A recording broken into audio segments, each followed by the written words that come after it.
കഴിഞ്ഞ വീഡിയോയിൽ NTA UGC June 2024 പരീക്ഷയിൽ പേപ്പർ 1 ഷിഫ്റ്റ് 1 ചോദിച്ചിരുന്ന ക്വസ്റ്റ്യൻസ് ആണ് നമ്മൾ അനലൈസ് ചെയ്തത്. സോ ഈ സെഷനിൽ ഷിഫ്റ്റ് 2 18/6/2024 നടന്ന ഷിഫ്റ്റ് 2 ചോദ്യങ്ങളാണ് നമ്മൾ എക്സ്പ്ലോർ ചെയ്യാനായിട്ട് പോകുന്നത്. നമ്മൾ കഴിഞ്ഞ സെഷനിൽ പറഞ്ഞതുപോലെ തന്നെ നമുക്ക് എല്ലാവർക്കും അറിയാം ആ എക്സാം അൺഫോർച്ചുനേറ്റ്ലി ക്യാൻസൽ ചെയ്തൊരു സിറ്റുവേഷൻ ആണ് ഉണ്ടായിരുന്നത്. പക്ഷേ അതിനകത്തുള്ള ക്വസ്റ്റ്യൻസ് ഒന്ന് ഫെമിലറൈസ് ചെയ്യുന്നതും എക്സ്പ്ലോർ ചെയ്യുന്നതും തീർച്ചയായിട്ടും നിങ്ങളുടെ പഠനത്തിന് ഹെൽപ്ഫുൾ ആവും എന്നുള്ളത് കൊണ്ടാണ് നമ്മൾ ഇത്തരത്തിലൊരു അനാലിസിസ് ചെയ്യുന്നത്. എപ്പോഴും നമ്മൾ ഓർക്കേണ്ട കാര്യം, കഴിഞ്ഞ സെഷനിലും ഞാനിത് പറഞ്ഞിരുന്നു, ഇമ്പോർട്ടൻ്റ് ആയിട്ട് നിങ്ങൾ മനസ്സിലാക്കേണ്ട ഒരു കാര്യം, നിങ്ങളുടെ ഇനിയുള്ള പഠനം, നിങ്ങളുടെ റിവിഷൻ അത് ഈ ചോദ്യങ്ങളിൽ മാത്രം ഒതുങ്ങി പോകുന്നില്ല എന്നുള്ളത് ഉറപ്പുവരുത്തുക. ഓക്കെ, ഈ ക്വസ്റ്റ്യൻസ് അല്ലെങ്കിൽ ഇതിനകത്ത് ചോദിച്ചിരിക്കുന്ന കോൺസെപ്റ്റ്സിനെ റിലേറ്റ് ചെയ്തു ഉറപ്പായിട്ടും ചിലപ്പോൾ ചോദ്യങ്ങൾ ഉണ്ടാവാം അടുത്ത എക്സാമിൽ. പക്ഷേ അത് മാത്രമായിരിക്കും ഉണ്ടാവുക എന്നുള്ളൊരു ധാരണ ഉണ്ടാവാൻ പാടില്ല. ഇതിൽ മാത്രമായി അങ്ങനെ നിങ്ങളുടെ പ്രിപ്പറേഷൻസ് ലിമിറ്റഡ് ആവാനായിട്ട് പാടില്ല. അപ്പോൾ നമുക്കിനി എക്സ്ട്രാ കിട്ടിയിരിക്കുന്ന സമയം നന്നായി റിവൈസ് ചെയ്യുക എന്ന് പറഞ്ഞാൽ ഓരോ മൊഡ്യൂൾസും എടുത്ത് ആ മൊഡ്യൂളുകളിലെ ഇമ്പോർട്ടൻ്റ് ആയി നമ്മൾ ഐഡൻറ്റിഫൈ ചെയ്യുന്ന ഏരിയാസ് അത് കൃത്യമായിട്ട് റിവൈസ് ചെയ്യുക എന്നുള്ളൊരു സ്ട്രാറ്റജിയാണ് നമുക്ക് വേണ്ടത്. പിന്നെ നിങ്ങളുടെ റിവിഷൻ്റെയും ക്വസ്റ്റ്യൻ പ്രാക്ടീസിൻ്റെയും ഒക്കെ കൂടെ കുറച്ച് ക്വസ്റ്റ്യൻസ് കൂടെ NTA തന്നെ അല്ലെങ്കിൽ NTA ഒരു എക്സാമിൽ കണ്ടക്ട് ചെയ്ത സമയത്ത് ഉണ്ടായിരുന്ന ചോദ്യങ്ങൾ കൂടെ ഉൾപ്പെടുത്തുന്നത് ഉറപ്പായിട്ടും കുറച്ചുകൂടി നിങ്ങളുടെ റിവിഷനെ എഫിഷ്യൻ്റ് ആക്കും അല്ലെങ്കിൽ പ്രൊഡക്റ്റീവ് ആക്കും എന്നുള്ളത് കൊണ്ട് ഈ ചോദ്യങ്ങളും നിങ്ങളുടെ പ്രാക്ടീസ് സെഷൻ്റെ ഭാഗമായിട്ടോ റിവിഷൻ്റെ ഭാഗമായിട്ടോ നിങ്ങൾക്ക് ഉൾപ്പെടുത്താം. പക്ഷേ നിങ്ങളുടെ റിവിഷൻ ഇതിൽ മാത്രം ഒതുങ്ങി പോകുന്നില്ല എന്നുള്ളത് ഉറപ്പുവരുത്തുക. ഓക്കെ, അപ്പോൾ നമുക്ക് എന്തായാലും ക്വസ്റ്റ്യൻസിലേക്ക് മൂവ് ചെയ്യാം. അപ്പോൾ ഈ ഒരു ഷിഫ്റ്റിൽ നിങ്ങൾ ഇതിൻ്റെ ക്വസ്റ്റ്യൻസ് അനലൈസ് ചെയ്ത് നമുക്ക് മനസ്സിലാവുന്ന ഒരു പാറ്റേൺ, ജനറലി പേപ്പർ 1 ഓരോ മൊഡ്യൂളിൽ നിന്നും 5 ചോദ്യങ്ങൾ ചോദിക്കുന്ന ഒരു പാറ്റേൺ ആണ് ജനറലി നമുക്ക് കാണാനായിട്ട് സാധിക്കുന്നത്. കഴിഞ്ഞ ഷിഫ്റ്റ് അല്ലെങ്കിൽ കഴിഞ്ഞ വീഡിയോയിൽ നമ്മൾ ഷിഫ്റ്റ് 1 ഡിസ്കസ് ചെയ്ത സമയത്ത് അത്തരത്തിൽ ഓരോ മൊഡ്യൂളിൽ നിന്നും 5 ക്വസ്റ്റ്യൻസ് നമ്മൾ എക്സ്പ്ലോർ ചെയ്തിരുന്നു. പക്ഷേ ഷിഫ്റ്റ് 2 നമുക്ക് മനസ്സിലാക്കാൻ സാധിക്കുന്ന ഒരു കാര്യം, ചെറിയൊരു വ്യത്യാസം നമുക്ക് അതിനകത്ത് കാണാൻ സാധിക്കും. എന്ന് വെച്ചാൽ വലിയ രീതിയിലുള്ളൊരു ചേഞ്ച് ഒന്നുമല്ല. പക്ഷേ ടീച്ചിങ്ങിൽ നിന്ന് 6 ചോദ്യങ്ങളും കമ്മ്യൂണിക്കേഷനിൽ നിന്ന് 4 ചോദ്യങ്ങളുമാണ് നമുക്ക് ഫിഗർ ഔട്ട് ചെയ്യാനായിട്ട് സാധിക്കുന്നത്. ഞാൻ ഇനിയിപ്പോൾ ഓവർലാപ്പ് ചെയ്ത് വരുന്ന ഏരിയാസ് ആണോ എന്നറിയാനായിട്ട് ഒന്നുകൂടെ അനലൈസ് ചെയ്തു. എന്നാലും കുറച്ചുകൂടെ 6 ചോദ്യങ്ങളും ടീച്ചിങ് ആപ്റ്റിറ്റ്യൂഡിൽ തന്നെ നമുക്ക് ഉൾപ്പെടുത്താൻ സാധിക്കുന്ന തരത്തിലുള്ള ചോദ്യങ്ങളായിരുന്നു. കമ്മ്യൂണിക്കേഷനിൽ നിന്ന് ഒരു 4 ക്വസ്റ്റ്യൻസ് ആണ് നമുക്ക് ആ രീതിയിൽ കണ്ടെത്താനായിട്ട് സാധിക്കുന്നത്. റിമൈനിങ് മൊഡ്യൂൾസിന് കൃത്യം 5 ചോദ്യങ്ങൾ തന്നെ കിട്ടിയിട്ടുണ്ട്. അപ്പോൾ ഇതിന് മുമ്പ് നടന്നിട്ടുള്ള പ്രീവിയസ് എക്സാംസിലും ചില ഷിഫ്റ്റുകളിൽ ഇങ്ങനെ ചെറിയ ചേഞ്ചസ് നമ്മൾ കാണാറുണ്ട്. പക്ഷെ generally 5 questions from each module എന്നുള്ളത് തന്നെയാണ് അവർ ജനറലി കീപ്പ് ചെയ്യുന്നൊരു ഫോർമാറ്റ്. ചില ഷിഫ്റ്റുകളിൽ ഇങ്ങനെയുള്ള ചില വ്യത്യാസങ്ങൾ അങ്ങോട്ടോ ഇങ്ങോട്ടോ, അതും കാര്യമായ ചേഞ്ചസ് ഒന്നും നമുക്ക് പറയാൻ പറ്റില്ല. ഇങ്ങനെ 2 മൊഡ്യൂൾസ് തമ്മിൽ ഒരിടത്ത് നിന്ന് 6ഉം ഒരിടത്ത് നിന്ന് 4ഉം ഒക്കെ ആയിട്ടുള്ള ചെറിയ ചെറിയ ചേഞ്ചസ് ഇതിന് മുമ്പ് സംഭവിച്ചിട്ടുണ്ട്. അതുപോലെ ഒരു സിനാരിയോ നമുക്ക് ഷിഫ്റ്റ് പോലും കാണാനായിട്ട് സാധിക്കും. അപ്പോൾ എനിവേ നമുക്ക് ക്വസ്റ്റ്യൻസിലേക്ക് മൂവ് ചെയ്യാം. ആദ്യം നമ്മൾ നോക്കാനായിട്ട് പോകുന്നത് ഈ ഷിഫ്റ്റിൽ ടീച്ചിങ് ആപ്റ്റിറ്റ്യൂഡ് എന്ന മൊഡ്യൂളിൽ നിന്ന് ചോദിച്ചിട്ടുള്ള ക്വസ്റ്റ്യൻസ് ആണ്. അപ്പോൾ അതിൽ ആദ്യം നമ്മൾ നോക്കുന്ന ക്വസ്റ്റ്യൻ ഇതാണ്: identify the list of 4 quadrants of the courses hosted on സ്വയം. സോ സ്വയവുമായിട്ട് റിലേറ്റ് ചെയ്തിട്ട് ക്വസ്റ്റ്യൻ ആണ് നമുക്ക് ഇതിനകത്ത് കാണാൻ പറ്റുന്നത്. നമ്മളുടെ ആദ്യത്തെ ഷിഫ്റ്റിലും സ്വയം റിലേറ്റഡ് ആയിട്ടുള്ള ചോദ്യം ചോദിച്ചിരുന്നു. അതിൻ്റെ കോർഡിനേറ്റേഴ്സുമായിട്ട് ബന്ധപ്പെട്ടൊരു ക്വസ്റ്റ്യൻ നമ്മൾ ആദ്യത്തെ ഷിഫ്റ്റിൽ കണ്ടു. ഈ ഷിഫ്റ്റിലും നമുക്ക് അതുമായി റിലേറ്റ് ചെയ്തൊരു ക്വസ്റ്റ്യൻ വരുന്നുണ്ട്, അതിലേക്ക് നമുക്ക് വരാം. അതിനു മുമ്പ് ഈ ആദ്യത്തെ ചോദ്യങ്ങൾ നോക്കിയേ. സ്വയത്തിൻ്റെ 4 ക്വാഡ്രൻസ് അല്ലെങ്കിൽ സ്വയം കോഴ്സസ് അവർ പ്രൊവൈഡ് ചെയ്യുന്ന ഡിഫറെൻറ്റ് മോഡ്സ് ഉണ്ട്. അതിന് നമ്മൾ 4 ക്വാഡ്രൻസ് ആയിട്ട് ഐഡൻറ്റിഫൈ ചെയ്യും. അതിനകത്ത് ഉൾപ്പെട്ടിട്ടുള്ള ഓപ്ഷൻസ് ഏതൊക്കെയാണെന്നുള്ളത് ഐഡൻറ്റിഫൈ ചെയ്യണം. നിങ്ങൾക്ക് തന്നിരിക്കുന്ന ഓപ്ഷൻസ് എന്തൊക്കെയാണ്?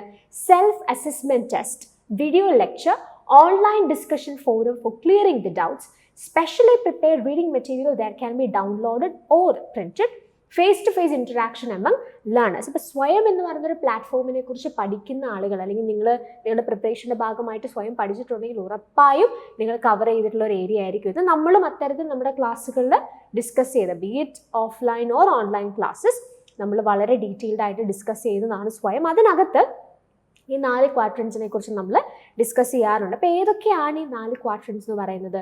അത് കൃത്യമായിട്ട് നിങ്ങൾക്കിപ്പോൾ സ്ക്രീനിൽ കാണാം. The courses hosted on Swayam are in 4 quadrants. ഏതൊക്കെയാണ്? Video lecture, specially prepared reading material that can be downloaded or printed, self assessment test through test and quizzes and an online discussion forum for clearing the doubts. ഇതാണ് നമ്മുടെ 4 quadrants എന്ന് പറയുന്നത്. Coming back to the question, വളരെ direct ആയിട്ടുള്ള ഒരു ചോദ്യമാണ്. സ്വയത്തിൻ്റെ കോഴ്സസിൻ്റെ അകത്ത് നമുക്ക് അല്ലെങ്കിൽ സ്വയം ഹോസ്റ്റ് ചെയ്യുന്ന കോഴ്സസിൻ്റെ 4 ക്വാഡ്രൻസ് ഏതൊക്കെയാണെന്ന് ഐഡൻറ്റിഫൈ ചെയ്താൽ മതി. Self assessment test of course നമുക്ക് എടുക്കാം.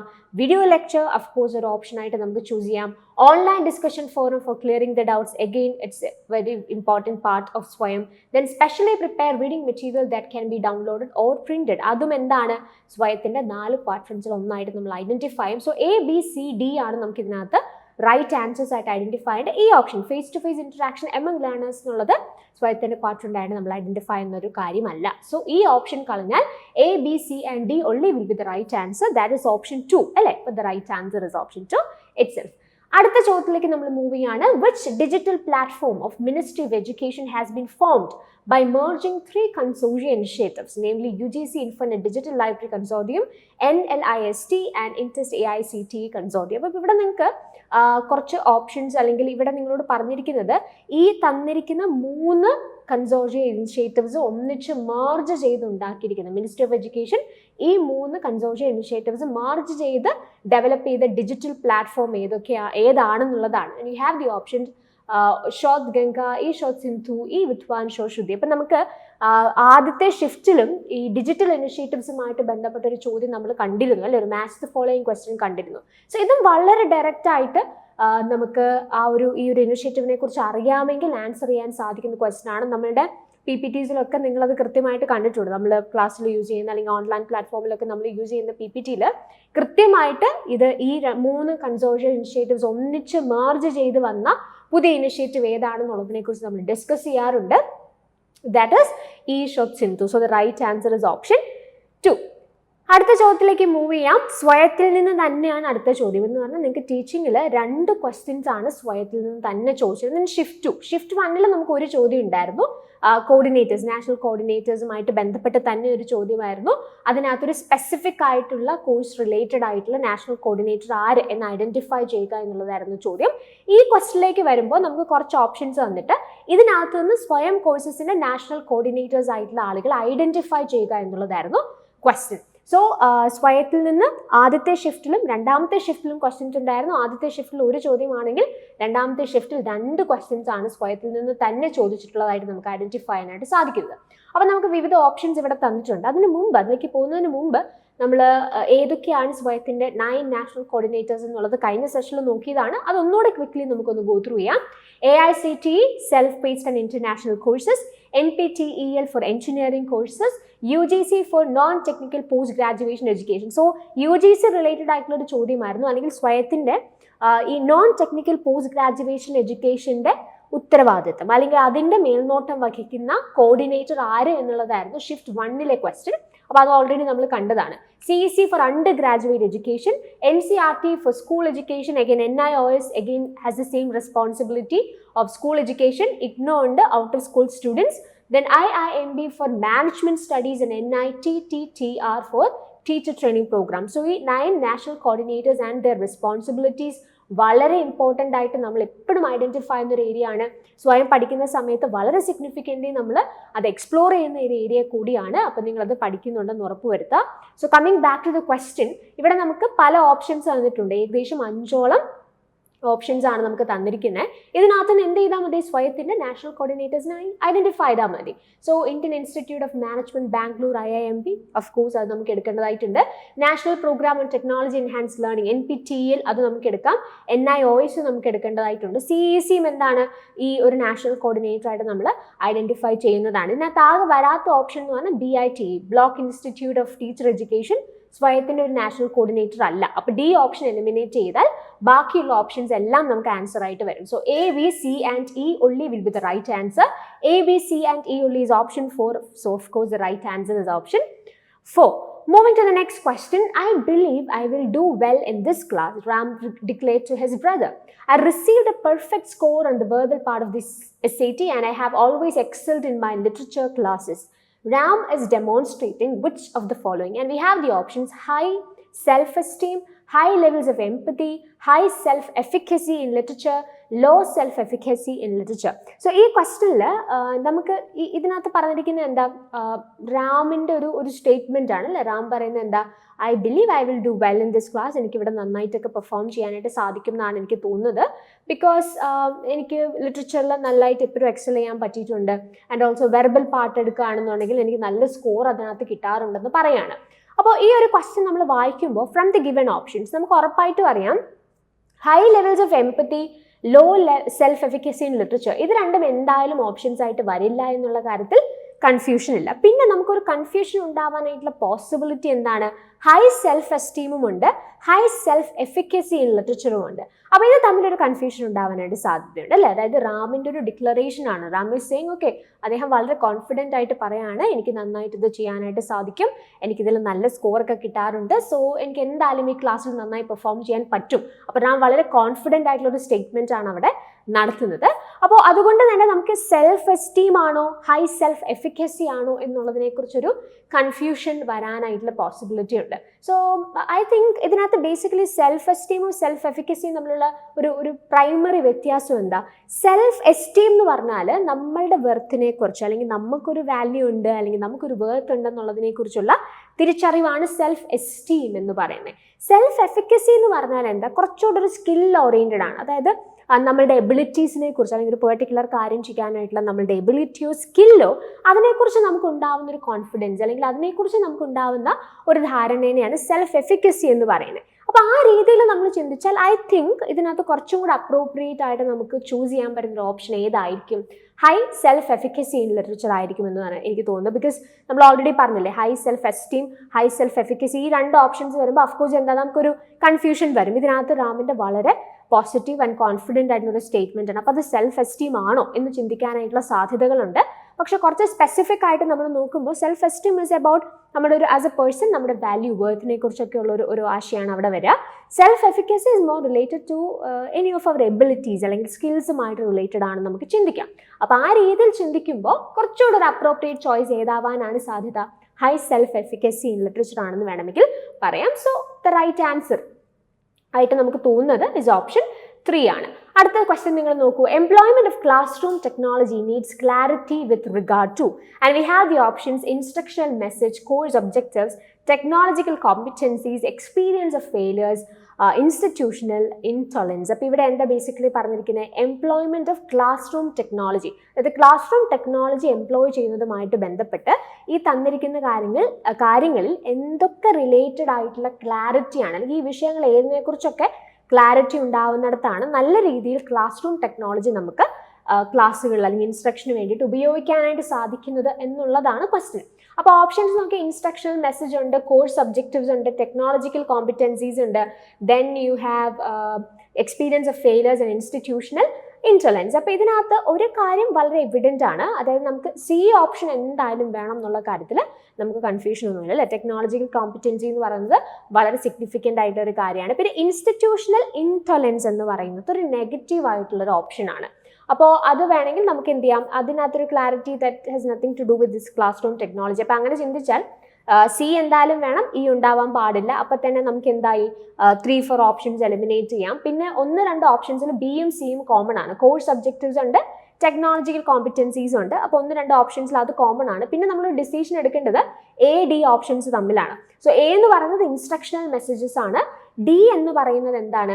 എക്സ്പീരിയൻസ് ഓഫ് ഫെയിലിയേഴ്സ് ആണ്. അപ്പോൾ of course employment of class room technology എന്ന് പറയുമ്പോൾ എന്തായിരിക്കും? ഇൻസ്ട്രക്ഷണൽ മെസ്സേജ് ആയിരിക്കും കുറച്ചുകൂടി അപ്രോപ്രിയേറ്റ് ആയിട്ടുള്ള ഒരു ചോയ്സ് എന്ന് നമുക്ക് പറയാം. സോ അങ്ങനെയാണെങ്കിൽ we can go with options A B and C only. Instructional messages, course objectives, technological competence. So it's a very general kind of a question. Just options വായിക്കുക, logically അത് നിങ്ങൾക്ക് ആൻസറിലേക്ക് എത്താവുന്നതേ ഉള്ളൂ. So anyway the right answer for this question is option 1. അടുത്ത ചോദ്യം, identify the correct sequence of the cycle of self regulated learning. So ഇത് self regulated ലേണിംഗുമായിട്ട് ബന്ധപ്പെട്ട് പല ഫേസസ് നമ്മൾ ഐഡന്റിഫൈ ചെയ്യാറുണ്ട്. അപ്പോൾ ആ ഫേസസിനെ കുറിച്ചൊരു ബേസിക് അണ്ടർസ്റ്റാൻഡിങ് ഉണ്ടെങ്കിൽ ആ ഓരോ ഫേസിലും എന്താണ് നമ്മൾ എംഫസൈസ് ചെയ്യുന്നത് എന്നുള്ളൊരു കോൺസെപ്റ്റ് അറിയാമെങ്കിലാണ് കുറച്ചുകൂടെ നന്നായി നമുക്കിത് ആൻസർ ചെയ്യാൻ പറ്റുന്നത്. മേ ബി അല്ലാതെ നമ്മൾ ആൻസർ ചെയ്യാനായിട്ട് ശ്രമിച്ചാൽ, നമ്മൾ ലോജിക്ക് മാത്രം ഉപയോഗിച്ച് ആൻസർ ചെയ്യാൻ ട്രൈ ചെയ്താൽ ഇതിൻ്റെ ഒരു സീക്വൻസിൽ ചിലപ്പോൾ തെറ്റ് സംഭവിക്കാനായിട്ടുള്ള സാധ്യതയുണ്ട്. അപ്പോൾ സെൽഫ് റെഗുലേറ്റഡ് ലേണിങ്ങിനെ കുറിച്ച്, അല്ലെങ്കിൽ cycle of self regulated learning, അല്ലെങ്കിൽ അതിനകത്ത് ഇൻക്ലൂഡഡ് ആയിട്ടുള്ള വേരിയസ് ഫേസസ് എന്തൊക്കെയാണെന്നുള്ളതിനെ പറ്റി ഒരു ബേസിക് അണ്ടർസ്റ്റാൻഡിങ് ഓഫ് കോഴ്സ് ഈ ക്വസ്റ്റ്യൻ ആൻസർ ചെയ്യാൻ ഹെൽപ്ഫുൾ ആയേക്കാം. അപ്പോൾ ഇവിടെ തന്നിരിക്കുന്ന ഓപ്ഷൻസ് എന്തൊക്കെയാണ്? Enacting tactics and strategies, devising plans, setting goals, regulating learning, analysing the task. ഇതാണ് നമുക്ക് തന്നിരിക്കുന്ന വേരിയസ് ഓപ്ഷൻസ്. അപ്പോൾ ഈ സെൽഫ് റെഗുലേറ്റഡ് ലേണിങ്ങിൻ്റെ ഭാഗമായിട്ട് ഈ വന്നിരിക്കുന്ന അല്ലെങ്കിൽ തന്നിരിക്കുന്ന ഓപ്ഷൻസിലെ കറക്റ്റ് സീക്വൻസ് ആക്കി മാറ്റുക. അതാണ് നമ്മുടെ ബേസിക് ആയിട്ടുള്ള ഈ ക്വസ്റ്റിന്റെ ഒരു ഫോക്കസ് എന്ന് പറയുന്നത്. അപ്പോൾ ഡിഫറെൻറ്റ് ഓപ്ഷൻസ് നിങ്ങൾക്ക് അവിടെയുണ്ട്, വേറിൻ പല രീതിയിൽ ആ ഓപ്ഷൻസ് അല്ലെങ്കിൽ ആ തന്നിരിക്കുന്ന സ്റ്റേറ്റ്മെന്റുകൾ അല്ലെങ്കിൽ ആ ഡിഫറെൻറ്റ് ഓപ്ഷൻസിനെ പല രീതിയിൽ സീക്വൻസ് ചെയ്തിരിക്കുന്ന ഓപ്ഷൻസ് ആണ് നമുക്ക് കാണാൻ സാധിക്കുന്നത്. Anyway the right answer is option 3, that is ECBAD ആണ്. അതായത് അനലൈസിങ് ദ ടാസ്ക് ആണ് ആദ്യം, അതിനുശേഷം എന്താ we are setting the goals, then we'll be devising plans based on the goals. നമ്മൾ ഗോളിന്റെ അടിസ്ഥാനത്തിൽ പ്ലാനുകൾ ഡിവൈസ് ചെയ്യുന്നു.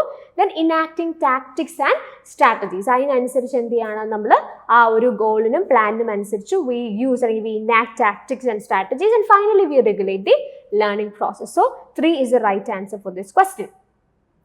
അടുത്ത ക്വസ്റ്റ്യൻ എന്ന് പറയുന്നത് ലോജിക്കൽ റീസണിങ് എന്ന മൊഡ്യൂളുമായിട്ട് ബന്ധപ്പെട്ട ചോദ്യമാണ്. അപ്പോൾ നമ്മളൊരു set of questions from teaching aptitude നമ്മൾ കവർ ചെയ്ത് കഴിഞ്ഞ് ഞാൻ ഓൾറെഡി പറഞ്ഞിരുന്നു ഈ ഷിഫ്റ്റിൽ ടീച്ചിങ്ങിൽ നിന്ന് 6ഓളം ചോദ്യങ്ങൾ നിങ്ങൾക്ക് കാണാനായിട്ട് സാധിക്കും. സോ അത് നമ്മൾ ഓൾറെഡി എക്സ്പ്ലോർ ചെയ്ത് കഴിഞ്ഞ് now we are moving to the logical reasoning module. Okay, അതിൽ നിന്ന് ചോദിച്ചിട്ടുള്ള ക്വസ്റ്റ്യൻസ് ആണ് നമ്മൾ നോക്കാനായിട്ട് പോകുന്നത്. ആദ്യത്തെ ക്വസ്റ്റ്യൻ എന്ന് പറയുന്നത് ഇതുമായിട്ട് റിലേറ്റ് ചെയ്ത് അല്ലെങ്കിൽ ഈ ഷിഫ്റ്റ് 2-ൽ നിങ്ങളോട് ചോദിച്ച ഇതിൻ്റെ ഒരു സിമിലർ ക്വസ്റ്റ്യൻ തന്നെ നിങ്ങൾക്ക് ഷിഫ്റ്റ് 1-ലും കാണാനായിട്ട് സാധിച്ചിട്ടുണ്ട്. നമ്മൾ ഓൾറെഡി അത് എക്സ്പ്ലോർ ചെയ്തതാണ്. അതായത് ന്യായ സില്ലജിസത്തിലെ പ്രപ്പോസിഷൻസിൻ്റെയും ടേംസിൻ്റെയും ബേസിസിലുള്ള ക്വസ്റ്റ്യൻ. അപ്പം മുമ്പേ നമ്മൾ ഷിഫ്റ്റ് 1 അല്ലെങ്കിൽ അതിന് മുമ്പ് നമ്മൾ ചെയ്ത വീഡിയോ നിങ്ങൾ നോക്കുകയാണെങ്കിൽ 4 ഓപ്ഷൻസ് നിങ്ങൾക്ക് തന്നിട്ട് അതിൽ നിന്ന് ഒരു റൈറ്റ് ആൻസർ ചൂസ് ചെയ്യുക എന്നുള്ളതായിരുന്നു അതിൻ്റെ ഒരു പാറ്റേൺ. ഇവിടെ നിങ്ങൾക്ക് 4 സ്റ്റേറ്റ്മെന്റ്സ് വന്നിട്ട് 2 ഓപ്ഷൻസ് അതിനകത്ത് കറക്റ്റ് ആയിട്ടുള്ളത് ഒരു കോമ്പിനേഷൻ ആയിട്ട് ചൂസ് ചെയ്യണം എന്നുള്ളതാണ് ഇവിടെ നിങ്ങൾക്ക് ചെയ്യേണ്ട കാര്യം. പക്ഷേ രണ്ടും സിമിലർ കോൺസെപ്റ്റ് എന്നുള്ള ക്വസ്റ്റ്യൻസ് ആയിട്ട് നമുക്ക് ഐഡന്റിഫൈ ചെയ്യാം. So which of the following statements are correct as per classical Indian school of logical ന്യായ?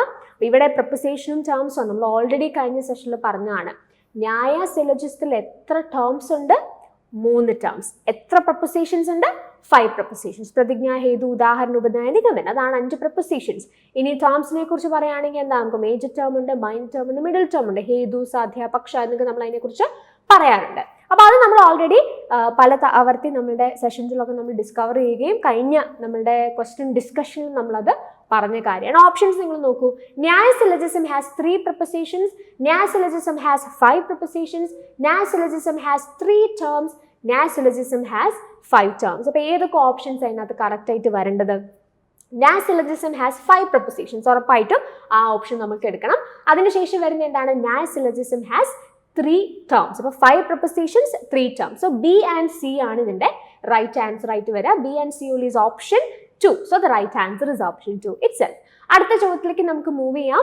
Which of the following statements are true? Truth and falsehood are attributes of individual prepositions. Validity can never apply to any single preposition by itself. In a valid argument, all of its premises have to be true. A valid argument or valid deductive argument cannot have all true premises and a false conclusion. ഇത് എന്തുമായിട്ട് ബന്ധപ്പെട്ട question ആണ്? വാലിഡിറ്റിയുമായി ബന്ധപ്പെട്ട്. Validity which is associated with argument and also truth and falsehood. അത് എന്തുമായിട്ട് related ആണ്? പ്രപ്പോസിഷൻസുമായിട്ട് related ആണ്. ഈ similar ആശയവുമായിട്ട് ബന്ധപ്പെട്ട ഒരു ക്വസ്റ്റ്യൻ നമുക്ക് എവിടെ ഉണ്ടായിരുന്നു? ഷിഫ്റ്റ് 1-ലും ഉണ്ടായിരുന്നു. അപ്പോൾ സിമിലർ ആയിട്ടുള്ള ക്വസ്റ്റ്യൻ ആണ് ഇവിടെയും, അല്ലെങ്കിൽ സിമിലർ കോൺസെപ്റ്റ് എന്നുള്ളതാണ്. ക്വസ്റ്റ്യൻ ചോദിച്ചിരിക്കുന്ന രീതിയിൽ വ്യത്യാസമുണ്ടെന്ന് മാത്രമേ ഉള്ളൂ. അപ്പോൾ ഇവിടെ നമുക്ക് ട്രൂ സ്റ്റേറ്റ്മെന്റ്സ് ഐഡന്റിഫൈ ചെയ്യണം. ആദ്യത്തെ സ്റ്റേറ്റ്മെന്റ് എന്താ നിങ്ങൾ നോക്കിയേ? Truth and falsehood are attributes of individual propositions. അത് ശരിയല്ലേ? ശരിയാണ്. ഈ പ്രപ്പോസിഷൻസിലാണ് നമ്മൾ ട്രൂ ഫാൾസ് എന്നുള്ള ഐഡിയ എന്ത് ചെയ്യുക? എക്സ്പ്ലോർ ചെയ്യുക. സോ ആ സ്റ്റേറ്റ്മെന്റ് ശരിയാണ്. 2, validity can never apply to any single preposition by itself. ശരിയാണോ? ശരിയാണ്. വാലിഡിറ്റി, അതായത് വാലിഡ് ഇൻവാലിഡ് എന്നൊക്കെ പറയുന്ന കോൺസെപ്റ്റ്സ് ഒരിക്കലും നമുക്ക് പ്രപ്പോസിഷൻസിലേക്ക് അപ്ലൈ ചെയ്യാൻ പറ്റുന്ന കോൺസെപ്റ്റ് അല്ല, മറിച്ച് അത് എന്തിനോട് അസോസിയേറ്റഡ് ആയിട്ടുള്ള കോൺസെപ്റ്റ് ആണ്? ആർഗ്യുമെന്റ്സുമായി റിലേറ്റഡ് ആയിട്ടുള്ള കോൺസെപ്റ്റ് ആണ്. സോ ആ രീതിയിൽ ചിന്തിച്ചാൽ ബി സ്റ്റേറ്റ്മെന്റും ശരിയാണ്. സി സ്റ്റേറ്റ്മെന്റ് എന്താ? In a valid argument all of its premises have to be true. അടുത്ത പറഞ്ഞിരിക്കുന്നത് എന്താ? ഒരു വാലിഡ് ആർഗ്യുമെന്റിൽ എല്ലാ പ്രിമൈസസും ശരിയായിരിക്കണം എന്നാ പറയുന്നത്. നിങ്ങൾ കൃത്യമായിട്ട് ആർഗ്യുമെന്റ്സിനെ കുറിച്ച് അതിന്റെ വാലിഡിറ്റിയെ കുറിച്ച് നമ്മൾ പഠിക്കുമ്പോൾ ഈ വാലിഡിറ്റി എന്ന് പറയുന്ന ആശയം അല്ലെങ്കിൽ ആർഗ്യുമെന്റ് എപ്പോൾ വാലിഡ് ആവും എന്ന് ചോദിച്ചാൽ അതിനകത്ത് 2 പോസിബിലിറ്റീസിനെ കുറിച്ച് നമ്മൾ പറയാറുണ്ട്. ഒരു സാധ്യത എന്താ? വാലിഡിറ്റിയുടെ ഒരു സാധ്യത നമ്മളുടെ പ്രിമൈസുകളെല്ലാം ട്രൂ ആവുന്നു, കൺക്ലൂഷൻ എന്താണ്? ട്രൂ ആവുന്നു, അതൊരു സാധ്യത. ഇനി മറ്റൊരു സാധ്യതയുണ്ട്, അതായത് നമ്മുടെ പ്രിമൈസിൽ എന്തോ ഒരു എറർ സംഭവിക്കുകയാണ്. ആ എററിന്റെ ബേസിസിൽ നമ്മൾ എന്ത് ചെയ്യാണ്, ഒരു കൺക്ലൂഷനിലേക്ക് എത്തുകയാണ്. അപ്പോൾ അവിടെ സംഭവിക്കുന്ന എന്താ, നമ്മളുടെ ആ ഒരു പെർട്ടിക്കുലർ പ്രിമൈസിൽ നിന്ന് നമ്മൾ ഡിറൈവ് ചെയ്യാൻ സാധിക്കുന്ന ലോജിക്കൽ ആയിട്ടുള്ള ഒരു കൺക്ലൂഷൻ തന്നെയായിരിക്കും നമ്മൾ ഡിറൈവ് ചെയ്തത്. പക്ഷേ ആ പ്രിമൈസിൽ ഒരു മിസ്റ്റേക്ക് ഉള്ളതുകൊണ്ട് കൺക്ലൂഷനിൽ മേ ബി ഒരു മിസ്റ്റേക്ക് വരാനുള്ള പോസിബിലിറ്റി ഉണ്ട്. അപ്പോൾ അതും എന്താണ്, വാലിഡ് ആണെന്നാണ് നമ്മൾ പറയുക. എന്ന് പറഞ്ഞാൽ വാലിഡിറ്റിയെ കുറിച്ച് നമ്മൾ പറയുമ്പോൾ ഒരു വാലിഡ് ആർഗ്യുമെന്റിൽ എല്ലായ്പ്പോഴും പ്രിമൈസസ് രണ്ടും ശരിയാവണമെന്ന് നിർബന്ധമില്ല. ചില സിനാരിയോസിൽ അല്ലെങ്കിൽ ചില എക്സെപ്ഷൻസിൽ അവിടെയുള്ള ഒരു പ്രിമൈസ് എങ്കിലും ചിലപ്പോൾ തെറ്റിപ്പോകാനായിട്ടുള്ള പോസിബിലിറ്റി ഉണ്ട് എന്നുള്ളതാണ് പറയുന്നത്. അപ്പോൾ ഇത് ഞാൻ ജസ്റ്റ് ഒരു അവയർനെസ് മാത്രമാണ് ഇപ്പോൾ തരുന്നത്. ഇതിനെക്കുറിച്ച് വളരെ ഡീറ്റെയിൽഡ് ആയിട്ട് നമ്മളുടെ സീരീസിൽ, നമ്മുടെ ആ ഒരു ജൂൺ 2024 എക്സാമിന് നമ്മൾ ലോജിക്കൽ റീസണിങ്ങുമായിട്ട് ബന്ധപ്പെട്ട ഈ സീരീസിൽ ഇതിനെക്കുറിച്ച് വളരെ ഡീറ്റെയിൽഡ് ആയിട്ട് നമ്മൾ സംസാരിച്ചിട്ടുണ്ട്. അതല്ലാതെ തന്നെ നമ്മുടെ ക്ലാസ്സുകളിലൊക്കെ നമ്മളത് പറയാറുള്ളതാണ്. അപ്പോൾ എനിവേ അങ്ങനെയാണെന്നുണ്ടെങ്കിൽ ആ സ്റ്റേറ്റ്മെന്റ്, ഇവിടെ തന്നിരിക്കുന്ന സ്റ്റേറ്റ്മെന്റ് തെറ്റാണ്. In a valid argument all of its premises have to be true എന്നുള്ളത് തെറ്റാണ്. അടുത്ത എന്താ, valid deductive argument can not have all true premises and false conclusion. അപ്പോൾ ഈ വാലിഡിറ്റിയെ കുറിച്ച് നമ്മൾ സംസാരിക്കുമ്പോൾ അവിടെ വളരെ പ്രധാനമായിട്ട് നമ്മൾ ഓർക്കേണ്ട കാര്യം എന്താ, ഇനി നിങ്ങളുടെ പ്രിമൈസസ് എല്ലാം ശരിയാണെന്ന് വിചാരിക്കാം. എല്ലാ പ്രിമൈസസ് ശരിയാണെങ്കിൽ പിന്നെ അതിനകത്തുനിന്ന് ഒരു കാരണവശാലും തെറ്റായിട്ടുള്ള ഒരു കൺക്ലൂഷൻ ഉണ്ടാവാനായിട്ട് പാടില്ല. നിങ്ങളുടെ പ്രിമൈസ് ശരിയായിട്ട് കൺക്ലൂഷൻ തെറ്റിപ്പോയാൽ അത് എന്താണ്, ഇൻവാലിഡ് ആയിട്ടുള്ള ആർഗ്യുമെന്റ് ആണ്. അപ്പൊ അങ്ങനെയാണെങ്കിൽ നമുക്ക് എന്ത് പറയാം, valid deductive argument can not have all true premises and false conclusion. അപ്പൊ ആ സ്റ്റേറ്റ്മെന്റും ശരിയാണ്. അപ്പൊ ഈ ചോദ്യത്തിൽ നമ്മളോട് പറഞ്ഞിരിക്കുന്നത് എന്താണ്, തന്നിരിക്കുന്ന സ്റ്റേറ്റ്മെന്റുകളിൽ ട്രൂ ആയിട്ടുള്ള സ്റ്റേറ്റ്മെന്റുകൾ ഐഡന്റിഫൈ. അപ്പോൾ ഇതിനകത്ത് സി എന്ന് പറഞ്ഞ സ്റ്റേറ്റ്മെന്റ് ട്രൂ അല്ല എന്ന് നമ്മൾ ഐഡന്റിഫൈ ചെയ്തു. So we can go with A, B and D only, right? അപ്പോൾ A, B and D only is option 1. That is option 1. So the right answer is option 1 itself. അടുത്ത ചോദ്യത്തിലേക്ക് നമുക്ക് പോവാം. Which of the following statements is logically equivalent to the statement no cats are non-feline? So ഇവിടെ എന്താ ശരിക്കും ചോദിച്ചിരിക്കുന്നത്, ഇതിനോട് related ആയിട്ടുള്ള ഈ സെയിം ഏരിയയിൽ നിന്നും ഒരു ചോദ്യം നമുക്ക് ആദ്യത്തെ ഷിഫ്റ്റിൽ ഉണ്ടായിരുന്നു. അപ്പോൾ ഇത് ലോജിക്കൽ ഇക്വലന്റ് സ്റ്റേറ്റ്മെന്റ്സ് ഐഡന്റിഫൈ ചെയ്യാനായിട്ടുള്ള ഒരു ക്വസ്റ്റൻ ആണ്. ലോജിക്കൽ ഇക്വലന്റ് സ്റ്റേറ്റ്മെന്റ്സ് ഐഡന്റിഫൈ ചെയ്യാനുള്ള ക്വസ്റ്റൻ എന്ന് പറയുമ്പോൾ എവിടെ നിന്നാണ് ഇത് വന്നിരിക്കുന്നത്, നമുക്ക് 2 പ്രോസസ്സസ് ഓഫ് ഡിഡക്ഷൻ ഉണ്ട് അല്ലെ, മീഡിയേറ്റ് ആൻഡ് ഇമ്മീഡിയറ്റ് ഡിഡക്ഷൻ. മീഡിയേറ്റ് എന്ന് പറയുമ്പോൾ അതിനകത്ത് ഏതൊക്കെ വരും, കൺവേർഷൻ, ഒബ്വേർഷൻ, ഇമ്മീഡിയറ്റ് എന്ന് പറയുമ്പോൾ കൺവേർഷൻ, ഒബ്വേർഷൻ, കോൺട്രപൊസിഷൻ വരും. പിന്നെ we have mediate, that is syllogism. Okay, അപ്പോൾ ഇതിനകത്ത് ഈ ക്വസ്റ്റനിൽ നമ്മളോട് പറഞ്ഞിരിക്കുന്നത് നമുക്കൊരു സ്റ്റേറ്റ്മെന്റ് തന്നിരിക്കുകയാണ്. അപ്പോൾ ആ സ്റ്റേറ്റ്മെന്റ് കാണുമ്പോഴേ നിങ്ങൾക്ക് മനസ്സിലാവും അതെന്തല്ല, ഒരു സ്റ്റാൻഡേർഡ് കാറ്റഗോറിക്കൽ പ്രൊപ്പോസിഷന്റെ ഫോർമാറ്റിലുള്ള ഒരു സ്റ്റേറ്റ്മെന്റ് അല്ല.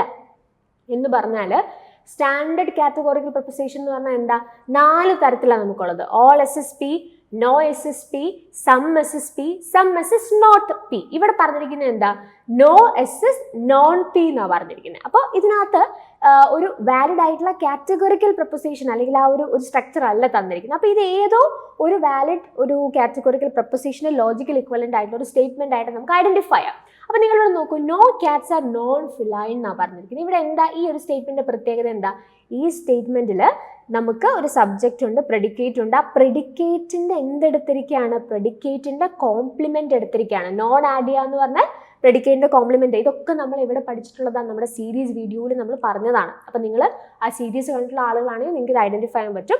നമ്മുടെ കോഴ്സിൽ നമ്മളിത് വളരെ ഡീറ്റെയിൽഡ് ആയിട്ട് പഠിക്കുന്നതാണ്. സോ നോൺ ഫിലൈൻ എന്ന് പറയുമ്പോൾ എന്താണ്, പ്രെഡിക്കേറ്റിന്റെ കോംപ്ലിമെന്റ് എടുത്തിരിക്കുന്നത്. അപ്പോൾ തന്നെ നമ്മുടെ മനസ്സിലൂടി വരുന്ന കാര്യം എന്താ, ഈ ഒരു പ്രോസസ്സ് കാണുമ്പോൾ തന്നെ ഇത് ഏത് തരത്തിലുള്ള ഡിഡക്ഷൻ ആണ്, അല്ലെങ്കിൽ ഈ ഇമ്മീഡിയറ്റ് ഡിഡക്റ്റീവ് ഇൻഫറൻസിൽ തന്നെ ഏത് പ്രോസസ്സ് ആയിരിക്കും ഇവിടെ ഉണ്ടാവുക. അഫ്കോഴ്സ് ഒബ്വേർഷൻ ആണ്. ഒബ്വേർഷൻ നമ്മൾ എങ്ങനെയാണ് ചെയ്യുന്നത്, ഒബ്വേർഷൻ ഇപ്പം നിങ്ങൾക്ക് ഒരു സ്റ്റേറ്റ്മെന്റ് തന്നാൽ അതിൻ്റെ ഒബ്വേർട്ട് എടുക്കുക എന്ന് പറഞ്ഞാൽ നിങ്ങൾ ആദ്യം എന്ത് ചെയ്യും, അതിൻ്റെ ക്വാളിറ്റി ചേഞ്ച് ചെയ്യും. അതായത് യൂണിവേഴ്സൽ അഫർമേറ്റീവ് ആണെങ്കിൽ യൂണിവേഴ്സൽ നെഗറ്റീവ് ആക്കും. അപ്പോൾ ഇവിടെ തന്നിരിക്കുന്ന ഒരു ഒബ്വേർഷൻ നടത്തിയ ഒരു സ്റ്റേറ്റ്മെന്റ് ആണ് നിങ്ങൾക്ക് ക്വസ്റ്റനിലുള്ളത്. അപ്പോൾ അതെന്താണ്, യൂണിവേഴ്സൽ നെഗറ്റീവ് ആണ്. അപ്പോൾ ഇതിൻ്റെ ഒറിജിനൽ സ്റ്റേറ്റ്മെന്റ് എന്തായിരിക്കണം, യൂണിവേഴ്സൽ അഫർമേറ്റീവ് ആയിരിക്കണം. ഇനി രണ്ടാമത്തെ കാര്യം എന്താ, രണ്ടാമത്തെ സ്റ്റെപ്പ് എന്താ, ഒരു ഒബ്വേർഷൻ നടത്തണം എന്നുണ്ടെങ്കിൽ അതിൻ്റെ പ്രെഡിക്കേറ്റ് ആകുമ്പോൾ കോംപ്ലിമെന്റ് എടുക്കണം. അതിവിടെ കൃത്യമായിട്ട് നോൺ ഫിലൈൻ എന്ന് എടുത്തിട്ടുണ്ട്. അപ്പോൾ ഇതിൻ്റെ കറക്റ്റ് ആയിട്ടുള്ള ലോജിക്കലി ഇക്വലന്റ് സ്റ്റേറ്റ്മെന്റ് അല്ലെങ്കിൽ നിങ്ങൾ ഒബ്വേർഷൻ നടത്തുന്ന സമയത്ത് ഇവിടെ തന്നിരിക്കുന്ന ഈ ഒബ്വേർഡ് സ്റ്റേറ്റ്മെന്റ് എന്തിൽ നിന്ന് വന്നിട്ടുള്ളതായിരിക്കും, all cats are feline. All cats are feline എന്ന് പറയുന്ന പ്രപ്പോസിഷന്റെ ഒബ്വേർട്ട് ആണ് ഏത്, no cats are non feline എന്ന് പറയുന്നത്. എന്തുകൊണ്ടാണ്, ഓൾ ക്യാറ്റ്സ് ആർ ഫിലൈൻ എന്ന് പറയുന്നത് യൂണിവേഴ്സൽ അഫർമേറ്റീവ് ആണ്. അപ്പോൾ ഒബ്വേർട്ട് എടുക്കണമെങ്കിൽ നമ്മൾ എന്ത് ചെയ്യും, അതിനെ യൂണിവേഴ്സൽ നെഗറ്റീവ് ആക്കും, നോ ക്യാറ്റ്സ് ആർ ഫിലൈൻ ആക്കും. എന്നിട്ട് അതിന് പ്രെഡിക്കേറ്റഡ് കോംപ്ലിമെന്റ് എടുക്കും. So no cats are non feline. അപ്പോൾ അങ്ങനെ ചിന്തിക്കുമ്പോൾ ഒബ്വേർഷൻ ആണ് ഇവിടെ സംഭവിച്ചിരിക്കുന്നത്. സോ ലോജിക്കൽ ഇക്വലന്റ് അല്ലെങ്കിൽ ലോജിക്കൽ ഇക്വലന്റ് സ്റ്റേറ്റ്മെന്റ് ഏതാണെന്ന് ചോദിച്ചാൽ we can go with universal affirmative statement, that is all cats are feline. So that is option 3. അപ്പോൾ ഞാൻ ഈ പറഞ്ഞ കാര്യങ്ങൾ ഓൾറെഡി നിങ്ങൾ ആ സീരീസ് ഒക്കെ കണ്ട് പഠിച്ചിട്ടുള്ളവരാണ്, അല്ലെങ്കിൽ കൺവേർഷൻ, ഒബ്വേർഷൻ, കോൺട്രപ്പോസിഷൻ ഒക്കെ അറിയുന്നവരാണെങ്കിൽ മാത്രമേ ഞാൻ ഈ പറഞ്ഞ കാര്യങ്ങൾ നിങ്ങൾക്ക് മനസ്സിലാവുള്ളൂ. നിങ്ങൾ കംപ്ലീറ്റ്ലി അതിനെക്കുറിച്ച് അറിയാത്തവരോ അല്ലെങ്കിൽ ബ്ലാങ്ക് ആണ് ആദ്യമായിട്ടാണ് കേൾക്കുന്നതെന്നുണ്ടെങ്കിൽ ഇത് മനസ്സിലാക്കാൻ കുറച്ച് ബുദ്ധിമുട്ടുണ്ടാവും. അപ്പോൾ നിങ്ങൾക്ക് അത് പഠിക്കാൻ താല്പര്യമുണ്ടെങ്കിൽ you can refer to the video on the series that we have already done. അപ്പോൾ അത് നിങ്ങൾ റെഫർ ചെയ്താൽ അത് നിങ്ങൾക്ക് മനസ്സിലാക്കാനായിട്ട് കഴിയും. Moving to the next question, which fallacy is committed in the following statement. അപ്പോൾ fallacy is again a very important area. Shift 1-ലും നമ്മളോട് ഫാലസിയിൽ നിന്ന് ക്വസ്റ്റ്യൻ ചോദിച്ചിട്ടുണ്ടായിരുന്നു. ഒരു എക്സാമ്പിൾ തന്നിരിക്കുകയാണ്, 4 ഓപ്ഷൻസ് ഉണ്ട്. ആ എക്സാമ്പിൾ എന്ത് തരത്തിലുള്ള ഫാലസിയാണെന്ന് ഐഡന്റിഫൈ ചെയ്യണം. Tarun cannot be guilty of murder since there is no way Tarun could kill someone. ഇവിടെ പറഞ്ഞിരിക്കുന്നത് എന്താ? തരുണിന് ആരെയും കൊല്ലാൻ പറ്റില്ല, അതുകൊണ്ട് തന്നെ തരുൺ ആരെയോ കൊന്നു എന്ന് നമുക്ക് പറഞ്ഞ് തരുൺ ആ കൊല ചെയ്തു എന്നുള്ളത് നമുക്ക് പറയാനായിട്ട് സാധിക്കില്ല എന്നുള്ളതാണ് പറഞ്ഞിരിക്കുന്നത്. സോ ഓപ്ഷൻസ് നിങ്ങൾ നോക്കുക. ഓപ്ഷൻസ് നോക്കിയിട്ട് നമുക്ക് റൈറ്റ് ആൻസർ ഏതാണെന്നുള്ളത് ചൂസ് ചെയ്യാം. ഓപ്ഷൻസിൽ എന്തൊക്കെയുണ്ട്? Hasty generalization, slippery slope, begging the question, inappropriate authority. So ഈ തന്നിരിക്കുന്ന 4 ഓപ്ഷൻസ് നമ്മൾ കൺസിഡർ ചെയ്യുമ്പോൾ ഇതിന് കുറച്ചുകൂടെ ആക്യുറേറ്റ് ആയിട്ട് ഫ്രം ദ ഗിവൺ ഓപ്ഷൻസ് നമുക്ക് എടുക്കാൻ പറ്റുന്ന എന്താ? ബെഗിങ് ദ ക്വസ്റ്റ്യൻ എന്ന് പറഞ്ഞ ഫാലസി. ബെഗിങ് ദ ക്വസ്റ്റ്യൻ എന്ന് പറഞ്ഞാൽ എന്താ? നമ്മളുടെ പ്രിമൈസിലും കൺക്ലൂഷനും നമ്മൾ ഒരേ കാര്യം പറയാണ്. വി ആർ സർക്കുലർ ആർഗ്യുമെന്റ് എന്നൊക്കെ നമ്മൾ റിപ്പറ്റിറ്റീവ് പ്രിൻസിപ്പിൾ എന്നൊക്കെ പല പേരുകളും നമ്മൾ ആ ഒരു ഫാലസിനെ വിളിക്കാറുണ്ട്. അതായത് നിങ്ങളുടെ കൺക്ലൂഷനും അതിന് നിങ്ങൾ പറയുന്ന റീസണും ഇതെല്ലാം സിമിലർ ആയിട്ടുള്ള, അല്ലെങ്കിൽ നിങ്ങളുടെ ക്ലെയിമും അതിൻ്റെ, അല്ലെങ്കിൽ നിങ്ങളുടെ ഒരു ക്ലെയിമും അതിൻ്റെ റീസണും ഏകദേശം ഒരേ കാര്യം അല്ലെങ്കിൽ ഏകദേശം ഒരേ മീനിങ് വരുന്ന കാര്യം തന്നെയാണ് നിങ്ങൾ പറയുന്നതെന്നുണ്ടെങ്കിൽ അതിനെയാണ് ബെഗിങ് ദ ക്വസ്റ്റ്യൻ എന്ന് പറയുക. അത് തന്നെ ഇവിടെ സംഭവിച്ചിരിക്കുന്നത്. ഇവിടുത്തെ കൺക്ലൂഷനിലും റീസണിലും സിമിലർ ആയിട്ടുള്ള ആശയങ്ങൾ തന്നെയാണ് അവതരിപ്പിക്കുന്നത്. ഓക്കെ, അപ്പോൾ അങ്ങനെ ചിന്തിച്ചാൽ begging the question will be the right answer. That is option 3. So the right answer is option 3 itself. അടുത്ത ചോദ്യം, arrange the following in order of increasing connotation. Similar question was asked in shift 1 also. വേറെ കുറച്ച് വാക്കുകൾ കൊടുത്തിരുന്നു എന്നുള്ളത് മാത്രമേ ഉള്ളൂ. The ആശയമോ the idea was similar. Okay, അപ്പോൾ ഇവിടെ തന്നിരിക്കുന്ന എന്താ? Increasing connotation, domestic animal, horse, beast, burden, ഇങ്ങനെ കുറച്ച് വാക്കുകൾ തന്നിട്ടുണ്ട്. അതിനെ ഇൻക്രീസിംഗ് കൊണറ്റേഷനിൽ നമ്മൾ എന്ത് ചെയ്യണം? അതിനെ ഐഡന്റിഫൈ ചെയ്യണം. ഈ കൊണറ്റേഷൻ ഡിനോറ്റേഷൻ എന്ന് പറഞ്ഞാൽ എന്താണ്? Connotation is something related to intention and denotation or ഈ ഡിനോറ്റേഷൻ എന്ന് പറയുന്ന idea is something related to extension. നമ്മൾ കഴിഞ്ഞ ഷിഫ്റ്റിലും നമ്മൾ എക്സ്പ്ലോർ ചെയ്തതാണ്. നമുക്ക് 2 തരത്തിലുള്ള മീനിങ്സ് ഉണ്ട്, ഇന്റൻഷൻ ആൻഡ് എക്സ്റ്റൻഷൻ. അപ്പോൾ ഇന്റൻഷൻ എന്ന് പറഞ്ഞാൽ എന്താ? കൊണറ്റേഷൻ. കൊണറ്റേഷൻ എന്ന് പറഞ്ഞാൽ ബേസിക്കലി നമ്മൾ ഉദ്ദേശിക്കുന്നത് എന്താ? ഇപ്പോൾ ഒരു വാക്ക് പറഞ്ഞാൽ ആ വാക്കിൻ്റെ അല്ലെങ്കിൽ അത് എംഫസൈസ് ചെയ്യുന്ന ക്യാരക്ടറിസ്റ്റിക്സ് എന്തൊക്കെ. ഇപ്പം നിങ്ങൾ സ്ക്രീനിൽ കാണുന്ന എക്സാമ്പിൾ നോക്കിയാൽ ഓട്ടോമൊബൈൽസ് എന്ന് പറയുന്ന വാക്ക് നിങ്ങൾ എടുത്താൽ അതിൻ്റെ ഇൻറ്റൻഷൻ എന്താണ്? ഇൻറ്റൻഷൻ എന്ന് പറഞ്ഞാൽ അതിൻ്റെ ക്യാരക്ടറിസ്റ്റിക്സ് നമ്മൾ പറയാണ്. ഈ ഓട്ടോമൊബൈൽ എന്ന് പറഞ്ഞൊരു പാസഞ്ചർ വെഹിക്കിൾ ആണ്, എൻജിൻ ഉപയോഗിച്ച് ഓടുന്ന അല്ലെങ്കിൽ പവേർഡ് ആയിട്ടുള്ള ഒരു വാഹനമാണ്. അതുപോലെ തന്നെ അത് ഹൈ റോഡ്സ് അല്ലെങ്കിൽ ഹൈവേസിലും റോഡ്സിലും ഒക്കെ ട്രാവൽ ചെയ്യാൻ നമ്മൾ ഉപയോഗിക്കുന്നതാണ്. So these are the different characteristics of the term automobile. So അതിനെയാണ് നമ്മൾ ഇൻറ്റൻഷൻ എന്ന് പറയുക. എക്സ്റ്റൻഷൻ എന്ന് പറഞ്ഞാൽ എന്താ? Members of the type or class of objects. അതായത് എക്സ്റ്റൻഷൻ എന്ന് പറഞ്ഞാൽ ഈ വാക്ക് നിങ്ങൾക്ക് എന്തിനോടൊക്കെ അസോസിയേറ്റ് ചെയ്യാമോ? കാറോ ജീപ്പോ ബസ്സോ എന്തും ആയിക്കോട്ടെ, അതിനെയാണ് നമ്മൾ എക്സ്റ്റൻഷൻ എന്ന് പറയുന്നത്. സോ ഇന്റൻഷൻ എന്ന് പറഞ്ഞാൽ കൊണറ്റേഷൻ, എക്സ്റ്റൻഷൻ എന്ന് പറഞ്ഞാൽ ഡിനോറ്റേഷൻ ആണെന്ന് നമ്മൾ പറഞ്ഞു. അപ്പോൾ ഇതിനകത്ത് നിങ്ങൾക്ക് ഒരു സീരീസ് ഓഫ് ടേംസ് തന്നാൽ ആ സീരീസ് ഓഫ് ടേംസിന്റെ ഇൻക്രീസിങ് ഇന്റൻഷൻ എന്ന് പറഞ്ഞാൽ എന്താ? ഇൻക്രീസിങ് ഇന്റൻഷൻ എന്ന് പറഞ്ഞാൽ അതിന്റെ ക്യാരക്ടറിസ്റ്റിക്സ് കൂടണം എന്ന് പറഞ്ഞാൽ ക്യാരക്ടറിസ്റ്റിക്സ് സ്പെസിഫിക് ആവണം. എക്സ്റ്റൻഷൻ എന്ന് പറഞ്ഞാൽ എന്താ? അതിനകത്തേക്ക് ഉൾപ്പെടുത്താൻ കഴിയുന്ന ഗ്രൂപ്പ് ഓഫ് ഒബ്ജക്ട്സ് അല്ലെങ്കിൽ ഗ്രൂപ്പ് ഓഫ് ആളുകൾ, അതിനെയാണ് നമ്മൾ എക്സ്റ്റൻഷനിൽ കൺസിഡർ ചെയ്യുക. അപ്പോൾ ലെഫ്റ്റ് ടു റൈറ്റ് നമ്മളൊരു സീരീസിൽ മൂവ് ചെയ്യുമ്പോൾ ലെഫ്റ്റിൽ നിന്ന് റൈറ്റിലേക്ക് പോകും തോറും എന്ത് ഇൻക്രീസ് ചെയ്യണം? എണ്ണം ഇൻക്രീസ് ചെയ്യണം, അല്ലെങ്കിൽ ആ ഗ്രൂപ്പിൽ അക്കോമഡേറ്റ് ചെയ്യാൻ സാധിക്കുന്ന ആളുകളുടെ എണ്ണം കൂടണം. അതാണ് നിങ്ങളിപ്പോൾ സ്ക്രീനിൽ കാണുന്നത്. Increasing intention, let's say animal, mammal, feline, tiger എന്ന് പറയുമ്പോൾ എന്താ? ലെഫ്റ്റിൽ നിന്ന് റൈറ്റിലേക്ക് വരും തോറും അതിന്റെ ക്യാരക്ടറിസ്റ്റിക്സ് സ്പെസിഫിക് ആയിട്ട് വരികയാണ്. അപ്പൊ അതിനെയാണ് നമ്മൾ ഇൻക്രീസിങ് കൊണറ്റേഷൻ എന്ന് പറയാം. ഇൻക്രീസിങ് എക്സ്റ്റൻഷൻ എന്ന് പറഞ്ഞാൽ എന്താ? ലെഫ്റ്റിൽ നിന്ന് റൈറ്റിലേക്ക് പോകും തോറും എണ്ണം കൂടുകയാണ്. Tiger, feline, mammal, animal. അപ്പൊ ആ ഒരു ഗ്രൂപ്പ് എന്ത് ചെയ്യുക? എൻലാർജ് ചെയ്യുകയാണ്. അപ്പൊ ഈ ക്വസ്റ്റ്യനിൽ നമ്മളോട് പറഞ്ഞിരിക്കുന്നത് എന്താ? ഇൻക്രീസിങ് കൊണറ്റേഷൻ. ഇൻക്രീസിങ് കൊണറ്റേഷൻ എന്ന് പറഞ്ഞാൽ ഇൻക്രീസിങ് ഇന്റൻഷൻ. അങ്ങനെയാണെങ്കിൽ എന്ത് ചെയ്യണം? വളരെ ജനറൽ ആയിട്ടുള്ള ഒരു പെർട്ടിക്കുലർ ടേമിൽ നിന്ന് വളരെ സ്പെസിഫിക് ആയിട്ടുള്ള ഒരു ടേമിലേക്ക് നമ്മൾ മൂവ് ചെയ്യണം. അപ്പൊ നിങ്ങൾ നോക്കിക്കേ, ഇതിനകത്ത് എങ്ങനെ നമുക്കത് ചെയ്യാൻ പറ്റും? ആദ്യം ആനിമൽ, പിന്നെ എന്ത് വരും? Domestic animal. ആനിമലിന്റെ അടുത്ത ഘട്ടം ഡൊമസ്റ്റിക് ആനിമൽ. അതിന് താഴെ വരും എന്ത്? Beast of burden. Beast of burden എന്ന് പറഞ്ഞാൽ എന്താ? നമ്മൾ ഈ ഭാരമൊക്കെ ചുമന്നുകൊണ്ട് പോവാൻ ഉപയോഗിക്കുന്ന animal. So animal, domestic animal, beast of burden, horse വരുമ്പോൾ വളരെ സ്പെസിഫിക് ആയി. സോ BADC ഇതാണ് ഇൻക്രീസിങ് കൊണറ്റേഷൻ അല്ലെങ്കിൽ ഇൻക്രീസിങ് intention എന്ന് പറയുന്നത്. So BADC is option 3. So the right answer is option 3 itself.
നോക്കാനായിട്ട് പോകുന്നത് ICT അല്ലെങ്കിൽ ഇൻഫർമേഷൻ ആൻഡ് കമ്മ്യൂണിക്കേഷൻ ടെക്നോളജി എന്ന മൊഡ്യൂളിൽ നിന്ന് ചോദിച്ചിട്ടുള്ള ചോദ്യങ്ങളാണ്.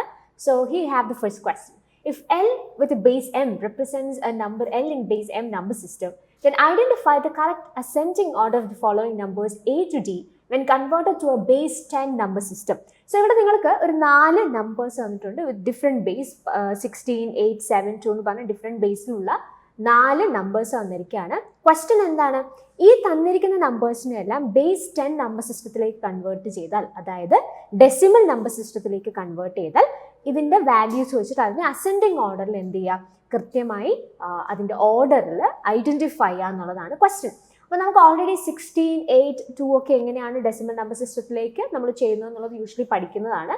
ആ 16ഉം 8ഉം വിത്ത് 16 ലൈക്ക് ഹെക്സാഡെസിമൽ ഒക്ടാലൊക്കെ എങ്ങനെയാണോ ഡെസിമലിലേക്ക് കൺവേർട്ട് ചെയ്യുന്നത് ആ സെയിം രീതിയിൽ നിങ്ങൾക്ക് ബേസ് 7 ഉള്ള നമ്പേഴ്സിനെ എന്ത് ചെയ്യാം കൺവേർട്ട് ചെയ്യാനായിട്ട് സാധിക്കുന്നതാണ്. അപ്പോൾ just I just show you the values that you will get when you convert these numbers to base 10 number system. അപ്പോൾ അതിൻ്റെ ഓരോന്നിൻ്റെയും ഇക്വലൻ്റ് ആയിട്ടുള്ള ഡെസിമൽ നമ്പേഴ്സ് ഏതൊക്കെയാണെന്നുള്ളതാണ് കൊടുത്തിരിക്കുന്നത്. 8b വിത്ത് ബേസ് 16 എത്രയാണ് 139, 212 with base 8 is 138, then 260 with the base 7 is 140. പിന്നെ നിങ്ങൾക്കൊരു binary number തന്നിട്ടുണ്ട്, അതിൻ്റെ കൺവേർട്ട് ചെയ്താൽ കിട്ടുന്ന ഡെസിമൽ വാല്യൂ എത്രയാണെന്നുള്ളതും അവിടെ കൊടുത്തിട്ടുണ്ട്, ദാറ്റ് ഇസ് 141. അപ്പോൾ നമ്മളോട് ക്വസ്റ്റിൽ ചോദിച്ചിരിക്കുന്നത് എന്താണ്, ഈ നമ്പേഴ്സിനെയൊക്കെ ബേസ് 10 നമ്പർ സിസ്റ്റത്തിലേക്ക് കൺവേർട്ട് ചെയ്തിട്ട് അസെൻഡിങ് ഓർഡറിൽ അറേഞ്ച് ചെയ്യുക എന്നുള്ളതാണ് ചോദ്യം. അപ്പോൾ അങ്ങനെയാണെന്നുണ്ടെങ്കിൽ ഇത് അസെൻഡിങ് ഓർഡറിൽ അറേഞ്ച് ചെയ്യുമ്പോൾ ആദ്യം ഇത് വരും ബി വരും അല്ലേ, B then A, then we have C and D. B, A, C, D will be the right answer. That is option 1. So the right answer is option 1 itself. Moving to the next question, which of the following statements about computer memories is correct? അപ്പോൾ നമ്മൾ ഈ primary memory, secondary memory, അതിൻ്റെ types അല്ലെങ്കിൽ അതുമായിട്ട് relate ചെയ്യുന്ന പ്രധാനപ്പെട്ട points ഒക്കെ ഇപ്പോഴും നമുക്ക് ക്വസ്റ്റ്യൻസ് വരുന്നതാണ്, നമ്മളത് പഠിക്കാറുള്ളതുമാണ്. അപ്പോൾ അതൊക്കെ ആയിട്ട് റിലേറ്റ് ചെയ്തിട്ടുള്ള ചില സ്റ്റേറ്റ്മെന്റ്സ് ആണ് കൊടുത്തിട്ടുള്ളത്. അപ്പോൾ തന്നിരിക്കുന്ന സ്റ്റേറ്റ്മെന്റുകളിൽ നിന്ന് കറക്റ്റ് ആയിട്ടുള്ള സ്റ്റേറ്റ്മെന്റ് ഐഡന്റിഫൈ ചെയ്യുക എന്നുള്ളതാണ് ക്വസ്റ്റ്യൻ. അപ്പോൾ എന്തൊക്കെയാണ് നിങ്ങൾക്ക് ഇവിടെ കൊടുത്തിരിക്കുന്ന statement? HDDs may experience a head crash. SSDs are also known as volatile memory. HDDs do not have any moving parts. Then computers usually have more primary memory than secondary memory. അപ്പോൾ ഇവിടെ തന്നിരിക്കുന്ന ഈ സ്റ്റേറ്റ്മെന്റുകളിൽ നിന്ന് correct ആയിട്ടുള്ള സ്റ്റേറ്റ്മെന്റുകൾ identify ചെയ്യുക എന്നുള്ളതാണ് നമ്മുടെ ആവശ്യം എന്ന് പറയുന്നത്. അപ്പോൾ SSD is also known as volatile memory എന്നുള്ളത് തെറ്റായിട്ടുള്ളൊരു സ്റ്റേറ്റ്മെന്റ് ആണ്, അത് സെക്കൻഡറി മെമ്മറി ആണ്. അപ്പം അത് SSD എന്ന് പറയുന്ന ആ ഒരു സ്റ്റേറ്റ്മെന്റ് നമുക്ക് റോങ് ആയിട്ട് എടുക്കാം. HSDs do not have any moving parts, that is again wrong. നിങ്ങൾ HSDസിന്റെ ഫംഗ്ഷൻ അല്ലെങ്കിൽ അത് എങ്ങനെയാണ് പ്രവർത്തിക്കുന്നതെന്ന് പഠിച്ചാൽ ആ ഒരു സ്റ്റേറ്റ്മെന്റും തെറ്റാണെന്ന് ഐഡന്റിഫൈ ചെയ്യാം. Then computers usually have more primary memory than secondary memory, അതും തെറ്റാണ്. പ്രൈമറി മെമ്മറീസ് ആണ് കൂടുതൽ ഫാസ്റ്റ്, പക്ഷേ കുറച്ചുകൂടെ സ്പേസ് നമുക്ക് അല്ലെങ്കിൽ കുറച്ചുകൂടെ മെമ്മറി നമുക്ക് സ്റ്റോർ ചെയ്ത് വെക്കാൻ കഴിയുന്ന സ്പേസ് എപ്പോഴും സെക്കൻഡറി മെമ്മറിയിലായിരിക്കും കിട്ടുക അല്ലേ.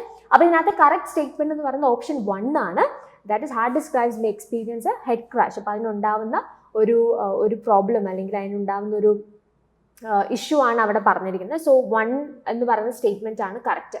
So that is option 1. So the right answer is option 1. Correct ആയിട്ടുള്ള സ്റ്റേറ്റ്മെന്റ് ഐഡന്റിഫൈ ചെയ്യാനായിട്ടായിരുന്നു ചോദ്യം. അടുത്ത question, which of the following computer devices are output devices only. അപ്പോൾ നമ്മുടെ ഫസ്റ്റ് ഷിഫ്റ്റിലും നമുക്ക് ഈ ഇൻപുട്ട് ഔട്ട്പുട്ട് ഡിവൈസസ് റിലേറ്റ് ചെയ്തിട്ടുള്ള ഒരു ക്വസ്റ്റ്യൻ ഉണ്ടായിരുന്നു, പക്ഷേ ഇതൊരു മാച്ച് ദ ഫോളോയിങ് ക്വസ്റ്റ്യൻ ആയിരുന്നു. ലിസ്റ്റ് 1 നമുക്ക് കുറച്ച് ഡിവൈസസ് തന്നിരുന്നു, ലിസ്റ്റ് 2 അതിൻ്റെ ഫംഗ്ഷൻസ് വന്നിട്ട് അതിനെ കൃത്യമായി അങ്ങോട്ടും ഇങ്ങോട്ടും അറേഞ്ച് ചെയ്യാൻ അല്ലെങ്കിൽ അങ്ങനെ കണക്ട് ചെയ്യാനായിട്ടുള്ള ചോദ്യമായിരുന്നു അവിടെ ഉണ്ടായിരുന്നത്. ഇവിടേക്ക് വരുമ്പോൾ എന്താ നമ്മളോട് പറഞ്ഞിരിക്കുന്നത്, which of the following computer devices are output devices ഉള്ളത്. അപ്പോൾ ഇതിനകത്ത് ഔട്ട്പുട്ട് ഡിവൈസസ് മാത്രമായിട്ടുള്ള ഡിവൈസുകളെ ഐഡന്റിഫൈ ചെയ്യാനാണ് പറഞ്ഞിരിക്കുന്നത്. അപ്പോൾ എന്തൊക്കെയാണ് നമുക്ക് തന്നിരിക്കുന്നത്, track board, CRT monitor, number pad, plotter. അപ്പോൾ ഔട്ട്പുട്ട് ആയിട്ട് ഇതിനകത്ത് വരുന്ന ഏതൊക്കെയാണ്, of course monitor, CRT monitor and also പ്ലോട്ടറും നമുക്കൊരു ഔട്ട്പുട്ട് ഡിവൈസ് ആയിട്ട് കണ്ടെത്താം. So B and D will be the right answer. B and D only is option 4. So the right answer is option 4 itself. Moving to the next question, ഇതൊരു match the following question ആണ്. വേറെ list 1 നമുക്ക് different internet protocols കൊടുത്തിട്ടുണ്ട്. List 2 internet activity, എന്തിനു വേണ്ടിയിട്ടാണ് ഈ protocols അല്ലെങ്കിൽ ഏതൊക്കെയായിട്ട് relate ചെയ്തിട്ടുള്ള പ്രോട്ടോകോൾസ് ആണ് ലിസ്റ്റ് 1 തന്നിരിക്കുന്നത് എന്നുള്ളതാണ് ചോദ്യം. അപ്പോൾ ഏതൊക്കെയാണ് നമുക്ക് തന്നിരിക്കുന്നത്, HTTP, SSL, SMTP, FTP. So ഇതൊക്കെ നമ്മൾ യൂഷ്വലി ICT പഠിക്കുന്ന സമയത്ത് ഡിഫറെൻറ്റ് ഏരിയാസിൽ അല്ലെങ്കിൽ ഡിഫറെൻറ്റ് കാര്യങ്ങൾ നമ്മൾ പഠിക്കുന്ന സമയത്ത് നമ്മൾ കവർ ചെയ്ത് പോകുന്ന പ്രോട്ടോകോൾസ് തന്നെയാണ്. അപ്പോൾ അങ്ങനെയാണെന്നുണ്ടെങ്കിൽ നിങ്ങൾ നോക്കി ഇതിനകത്ത് ഈ പറഞ്ഞിരിക്കുന്ന പ്രോട്ടോകോൾസ് ഏതൊക്കെ ഇന്റർനെറ്റ് ആക്ടിവിറ്റീസ് ആയിട്ടാണ് നമുക്ക് കണക്ട് ചെയ്യാൻ പറ്റുക. നമുക്കിതിനകത്ത് ആദ്യം HTTP ആണ്. So HTTP can be associated with option 3, sends TCP or IP packets to web server എന്നുള്ളത് നമുക്ക് എടുക്കാം. സോ A3 നമ്മൾ ഐഡന്റിഫൈ ചെയ്യുന്ന സമയത്ത് തന്നെ will get the answer right. അപ്പോൾ തന്നെ നമുക്ക് ഓപ്ഷൻ 4 ആണ് ആൻസർ എന്നുള്ളത് കൃത്യമായിട്ട് ഐഡന്റിഫൈ ചെയ്യാൻ പറ്റുന്നുണ്ട്. SSL encrypts data for online transmission. SMTP എന്തിനാണ് നമ്മൾ യൂസ് ചെയ്യുക, SMTP sends email through the internet. And FTP, file transfer protocol, that is associated with option 4, transfers files over the internet. അപ്പോൾ A3 ആണ്, B is 2, C is 1 and D is 4. So that is option 4. So the right answer is option 4. Okay.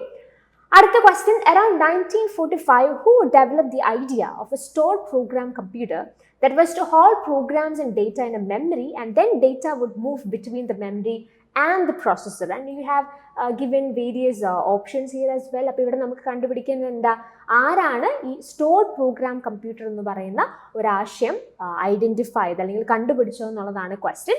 So ഇതിൻ്റെ right answer is option 4 ആണ്. John von Newman ആണ് ഇങ്ങനെ ഒരു idea introduce ചെയ്യുന്നത്. So he has the one who developed the idea of A stored programme computer that was to hold programs and data in a memory, and then data would move between the memory and the processor. So the right answer is option 4.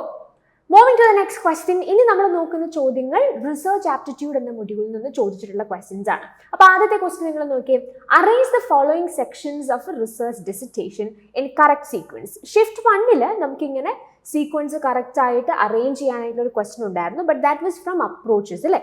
നമുക്ക് അതിനകത്ത് deductive അല്ലെങ്കിൽ ഡിഡക്ഷനുമായിട്ട് ബന്ധപ്പെട്ട് നമ്മൾ റിസർച്ചിൽ ഒരു deductive ആയിട്ടുള്ള അപ്രോച്ചാണ് use ചെയ്യുന്നതെങ്കിൽ അതിൻ്റെ final സ്റ്റെപ്സുമായിട്ട് ബന്ധപ്പെട്ട് എങ്ങനെയാണ് ആ സീക്വൻസ് കറക്റ്റായിട്ട് വരിക എന്നുള്ളതായിരുന്നു നമുക്കുണ്ടായിരുന്ന ക്വസ്റ്റ്യൻ. ഇവിടെ നമ്മളോട് ചോദിച്ചിരിക്കുന്ന ഒരു റിസർച്ച് ഡെസർട്ടേഷനുമായിട്ട് ബന്ധപ്പെട്ട് അതിനകത്ത് ഉൾപ്പെടുത്തുന്ന കുറച്ച് കാര്യങ്ങൾ നിങ്ങൾക്ക് തന്നിരിക്കുകയാണ്. അതിനെ കറക്റ്റായിട്ട് സീക്വൻസ് ചെയ്യുക എന്നുള്ളതാണ് ക്വസ്റ്റ്യൻ. അപ്പോൾ നമ്മുടെ ഓപ്ഷൻസ് എന്തൊക്കെയാണ്? Acknowledgement, research methods, discussion, literature review. ഇതാണ് നിങ്ങൾക്ക് തന്നിരിക്കുന്ന 4 ഡിഫറെൻറ്റ് ഓപ്ഷൻസ് എന്ന് പറയുന്നത്. അപ്പോൾ ഇതിനകത്ത് ആദ്യം വരാൻ സാധ്യതയുള്ളത് ഏതായിരിക്കും? അഫ്കോഴ്സ് ഇതിനകത്ത് ആദ്യം നമുക്ക് ഐഡന്റിഫൈ ചെയ്യാൻ സാധിക്കുന്നത് എ ആണ് അല്ലേ, അക്നോളജ്മെന്റ് ആണ് വരിക. അതിനുശേഷം ഇതിനകത്ത് വരാൻ പോസിബിലിറ്റി ഉള്ളത് എന്താണ്? ലിറ്ററേച്ചർ റിവ്യൂ ആണ്. Then research methods and discussion. So A, അതിനുശേഷം D, then B and then we have C. So ഇതാണ് നമ്മുടെ കറക്റ്റ് സീക്വൻസ് ആയിട്ട് വരുന്നത്. നമ്മൾ ഈ റിസർച്ചിന്റെ സ്റ്റെപ്സും അതുപോലെ ഡെസർട്ടേഷന്റെ ഫോമാറ്റ് ഒക്കെ നമ്മൾ പഠിക്കാറുള്ളതാണ്. So A, D, B, C will be the right answer. A, D, B, C is option 4. So the right answer is option 4. അടുത്ത question, which of the following refers to a sampling approach in structured observation whereby a sampled individual is observed for a set period of time? And we have the options: focal samplings, snowball sampling, purposive sampling and cluster sampling. അപ്പോൾ ഇവിടെ primarily focus ചെയ്യേണ്ട idea എന്താണ്, അല്ലെങ്കിൽ ഇവിടെ primarily പറഞ്ഞിരിക്കുന്ന ഈ ഒരു sampling അപ്രോച്ചിൽ നമ്മൾ എംഫസൈസ് ചെയ്ത് കാണേണ്ട പോയിന്റ് എന്താണ്? The sampled individual is observe for a set period of time. അപ്പോൾ അത് എന്തുമായിട്ട് റിലേറ്റഡ് ആയിരിക്കും? Of course we can associate it with focal sampling അല്ലെ. ഫോക്കൽ സാമ്പിളിംഗ് ആണ് ഇതിന്റെ റൈറ്റ് ആൻസർ ആയിട്ട് വരാനായിട്ടുള്ള സാധ്യതയുള്ളത്. So the right answer is option 1. ഇനി നമുക്ക് അടുത്തതായിട്ട് കൊടുത്തിരിക്കുന്നത് വാലിഡിറ്റി റിലേറ്റഡ് ആയിട്ടുള്ള ചില ത്രെഡ്സ് ആണ്. It's match the following question. In list 1 we have various threads to internal validity. അതിന് ഡിസ്ക്രിപ്ഷൻസ് ആണ് നിങ്ങൾക്ക് ലിസ്റ്റ് 2 തന്നിട്ടുള്ളത്. അപ്പോൾ എന്തൊക്കെയാണ് ഇന്റേണൽ വാലിഡിറ്റി റിലേറ്റഡ് ആയിട്ട് ഇവിടെ പറഞ്ഞിരിക്കുന്ന ത്രെഡ്സ്? മെച്ചുറേഷൻ ത്രെഡ് ഉണ്ട്, അട്രീഷൻ ത്രെഡ് ഉണ്ട്, ഹിസ്റ്ററി ത്രെഡ് ഉണ്ട്, ടെസ്റ്റിംഗ് ത്രെഡ് ഉണ്ട്. അപ്പോൾ ഇതിനകത്ത് ഈ മെച്ചുറേഷൻ ത്രെഡ് എന്ന് പറയുന്നത് നമ്മൾ വളരെ കോമൺ ആയിട്ട് തന്നെ നമ്മൾ ഐഡന്റിഫൈ ചെയ്യുന്ന ഒരു ടൈപ്പ് ഓഫ് ത്രെഡ് ആണ് when it comes to internal validity. അപ്പോൾ അത് എന്തുകൊണ്ടാണ് സംഭവിക്കുന്നത്? മെച്ചുറേഷൻ ത്രെഡ് എന്ന് പറഞ്ഞാൽ എന്താ? The right option that you can associate with maturation thread is option 3, right?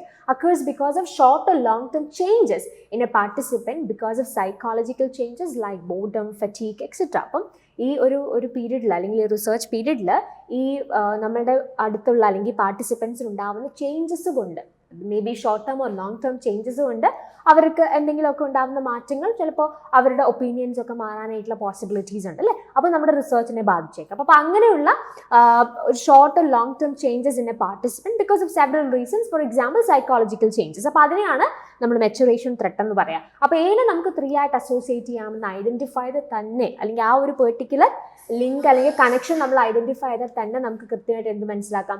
ഇതിന്റെ റൈറ്റ് ആയിട്ടുള്ള ആൻസർ ഏതാന്നുള്ളത് ഐഡന്റിഫൈ ആയിട്ട് പറ്റും. അപ്പോൾ എ എന്ന് പറയുന്നത് 3 ആണെന്ന് നമ്മൾ പറഞ്ഞു അല്ലേ.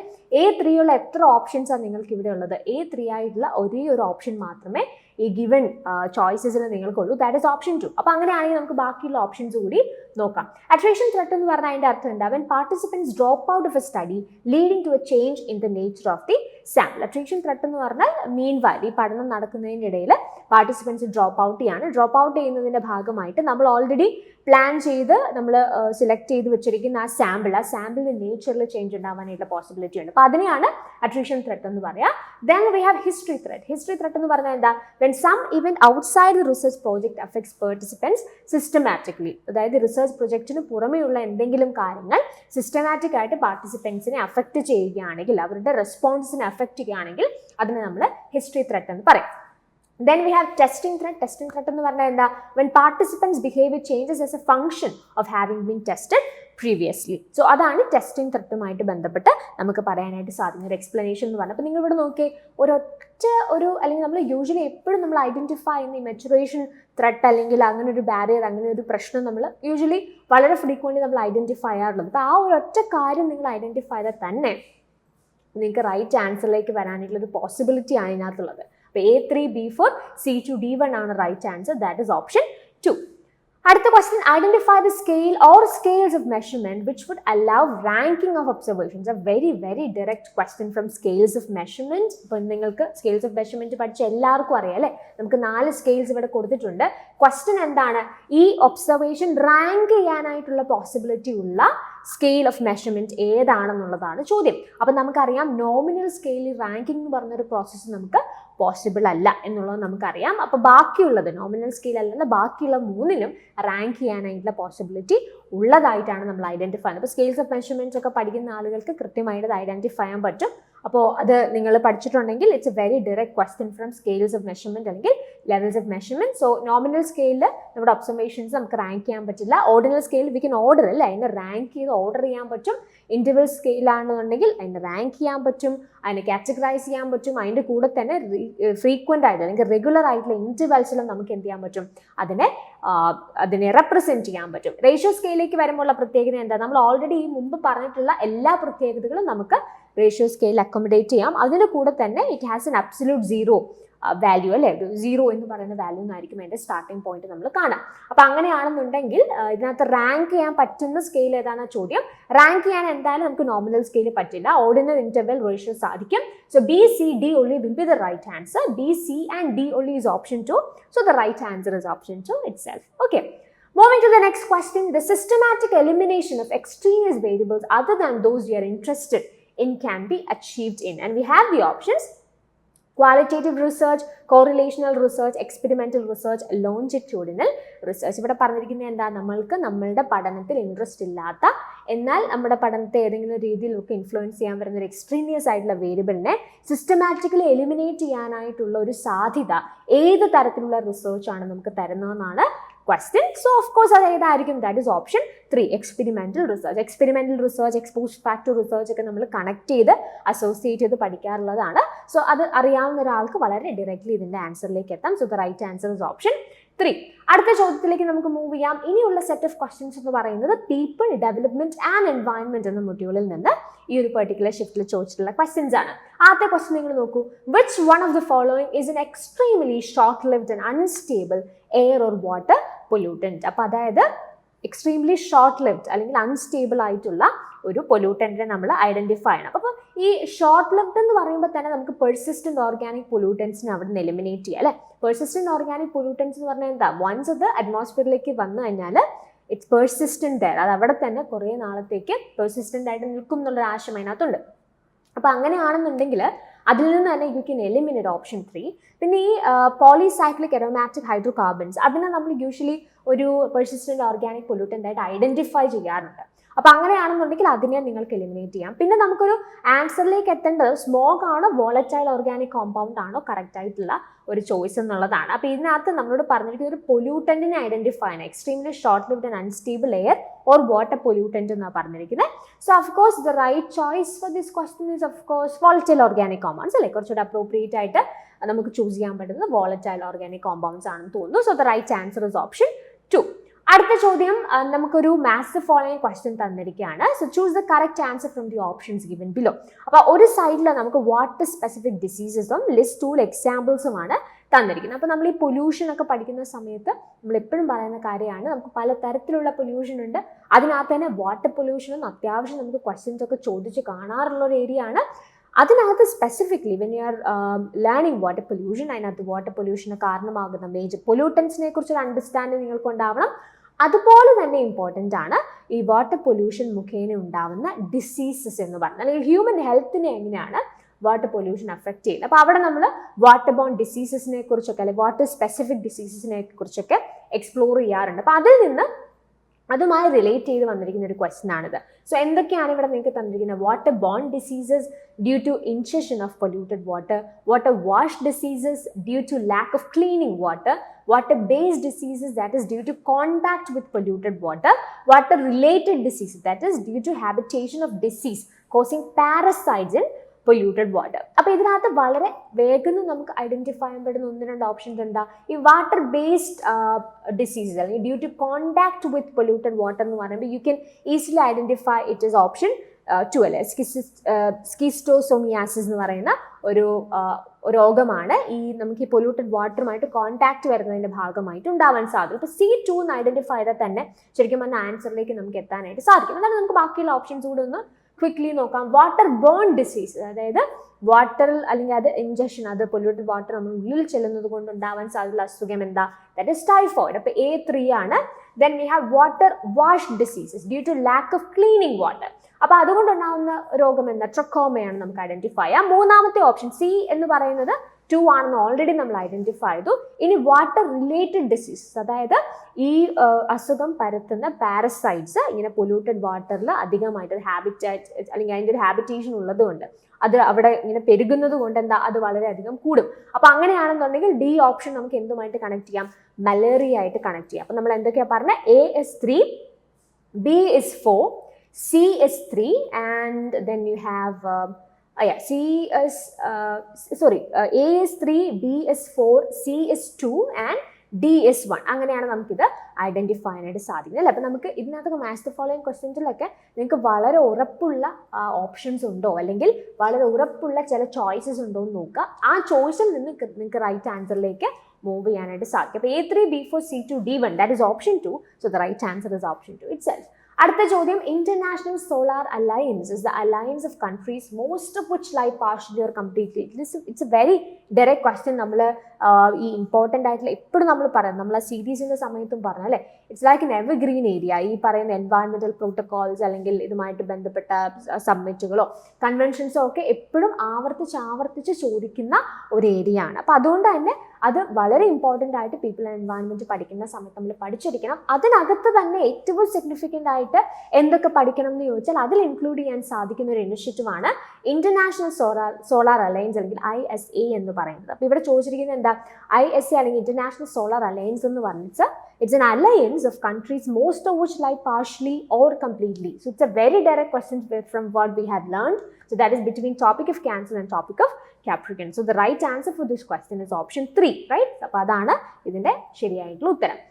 അടുത്ത question, what is the correct sequence from lower number to higher of the following related to sustainable development goals? അപ്പോൾ നമുക്ക് ഓൾറെഡി കഴിഞ്ഞ ഷിഫ്റ്റ് 1 ഈ MDG SDG റിലേറ്റഡ് ആയിട്ടുള്ള ഒരു ചോദ്യം, അതൊരു മാച്ച് ദ ഫോളോയിങ് ക്വസ്റ്റ്യൻ ആയിരുന്നു. വേറെ അവർ ഗോൾസും ടാർഗറ്റ്സും, ഇതിൻ്റെ രണ്ടിൻ്റെയും ഗോൾസും ടാർഗറ്റ്സും ബേസ് ചെയ്തിട്ടാണ് ആ ചോദ്യം നമ്മളോട് ചോദിച്ചിരുന്നത്. അപ്പോൾ ഇതിനകത്ത് സ്പെസിഫിക്കലി എന്താ? SDG തന്നെയാണ് അവർ കോൺസെൻട്രേറ്റ് ചെയ്തിരിക്കുന്നത്. Number of publications, number of goals, number of targets, number of indicators. അപ്പോൾ ഇതിനെ ബേസ് ചെയ്തുകൊണ്ട് നമ്മൾ എന്ത് ചെയ്യണം? ഈ തന്നിരിക്കുന്ന ഓപ്ഷൻസിനെ കറക്റ്റ് സീക്വൻസിൽ from lower number to higher നമ്മൾ എന്ത് ചെയ്യുക? അറേഞ്ച് ചെയ്യുക. അപ്പോൾ ഇവിടെ ജസ്റ്റ് നിങ്ങൾക്ക് അതിൻ്റെ ഒരു ഡീറ്റെയിൽസ് കൊടുത്തിട്ടുണ്ട്. ഇതിനകത്ത് നമ്പർ ഓഫ് പബ്ലിക്കേഷൻസ് നിങ്ങൾ നോക്കുകയാണെങ്കിൽ സസ്റ്റൈനബിൾ ഡെവലപ്മെന്റ് ഗോൾസ് അതിൻ്റെ നമ്പർ ഓഫ് പബ്ലിക്കേഷൻ, അതുമായിട്ട് റിലേറ്റ് ചെയ്ത നമ്പർ ഓഫ് പബ്ലിക്കേഷൻസ് നോക്കിയാൽ അറൌണ്ട് 1349 നമുക്ക് കാണാൻ പറ്റുക. Number of goals of course നമുക്കെല്ലാം അറിയാം 17. Number of targets is 169. ഇനി നമ്പർ ഓഫ് ഇൻഡിക്കേറ്റേഴ്സ് എത്രയാണ്? ശരിക്കും പറഞ്ഞാൽ ഇതിനകത്ത് ഒരു അവരുടെ SDGയുടെ ഗ്ലോബൽ ഇൻഡിക്കേറ്റർ ഫ്രെയിംവർക്കിൽ 248 നമ്പർ ഓഫ് ഇൻഡിക്കേറ്റേഴ്സ് നമുക്ക് മുഴുവനായിട്ട് കാണാൻ പറ്റും. പക്ഷെ അതിനകത്ത് യുണീക്ക് ആയിട്ടുള്ള 231 ഇൻഡിക്കേറ്റേഴ്സ് ആണുള്ളത്. എന്ന് പറഞ്ഞാൽ അതിൻ്റെ അർത്ഥം എന്താ? 13 indicators repeat under 2 or 3 different targets. എന്ന് പറഞ്ഞാൽ മുഴുവനായിട്ട് നമ്മൾ അതിനകത്തുള്ള ഇൻഡിക്കേറ്റേഴ്സ് എണ്ണിക്കഴിഞ്ഞാൽ 248 എണ്ണമുണ്ട്. പക്ഷേ 248 എന്ന് പറഞ്ഞാൽ അതിൻ്റെ അർത്ഥം എന്താ? ശരിക്കും സ്പെസിഫിക്കലി യുണീക്ക് ആയിട്ടുള്ള 231 എണ്ണമാണുള്ളത്. അതിനുശേഷം ഇതിനകത്ത് 231 എണ്ണത്തിനുള്ള ഒരു 13 ഇൻഡിക്കേറ്റേഴ്സ് എന്താ? പല അല്ലെങ്കിൽ 1 അല്ലെങ്കിൽ 2 3 ടാർഗറ്റ്സിൻ്റെ ഇൻഡിക്കേറ്റേഴ്സ് ആയിട്ട് അക്കോമഡേറ്റ് ചെയ്തിട്ടുണ്ട്. അപ്പോൾ അതുകൊണ്ടാണ് ആ 2 നമ്പേഴ്സ് ഇവിടെ നിങ്ങൾക്ക് കാണാനായിട്ട് സാധിക്കുന്നത്. അപ്പോൾ ടോട്ടൽ എത്രയുണ്ട് എന്ന് ചോദിച്ചാൽ, total number of global indicators എന്ന് ചോദിച്ചാൽ 248. ഇനി സ്പെസിഫിക്കലി യുണീക്ക് ആയിട്ടുള്ള ഇൻഡിക്കേറ്റേഴ്സ് എത്രയുണ്ടെന്ന് ചോദിച്ചാൽ 231. അതിൻ്റെ കാരണം എന്താ? ഈ 231 ഒരു 13ഓളം ഇൻഡിക്കേറ്റേഴ്സ് 2 3 ടാർഗറ്റ്സിൻ്റെ ഇൻഡിക്കേറ്റേഴ്സ് ആയിട്ട് ഉൾപ്പെടുത്തിയിട്ടുണ്ടെന്ന് വിചാരിക്കുക, അല്ലെങ്കിൽ അങ്ങനെ നിങ്ങൾ മനസ്സിലാക്കുക. അപ്പോൾ എനിവേ അതിനകത്തൊരു ഡിഫറൻസ് വന്നാലും നമുക്കിങ്ങനെ സീക്വൻസ് ചെയ്യുന്നതിനൊന്നും വലിയ പ്രയാസമൊന്നുമില്ല. വലിയ ഡിഫറൻസ് ബാക്കിയുള്ളത് വെച്ച് കമ്പയർ ചെയ്യുമ്പോൾ നമുക്ക് ഇതിൽ ഏതാണെങ്കിലും സ്പെസിഫിക്കലി അറേഞ്ച് ചെയ്യാനായിട്ട് സാധിക്കും എന്നുള്ള കാര്യത്തിൽ ഡൗട്ടില്ല. അപ്പോൾ ലോവർ നമ്പർ ടു ഹയർ ആണ്. അപ്പോൾ ആദ്യം ഏത് വരും? നമ്പർ ഓഫ് ഗോൾസ് വരും, അതിനുശേഷം നമ്പർ ഓഫ് ടാർഗറ്റ്സ് വരും, then number of indicators and finally number of publication. So അങ്ങനെയാണെങ്കിൽ എങ്ങനെ ഓപ്ഷൻ വരിക? BCDA അല്ലേ? BCDA എന്നേ വരാൻ പാടുള്ളൂ. BCDA is option 3. So the right answer is option 3 itself. Moving to the next question, which of the following are true about solar thermal energy collectors?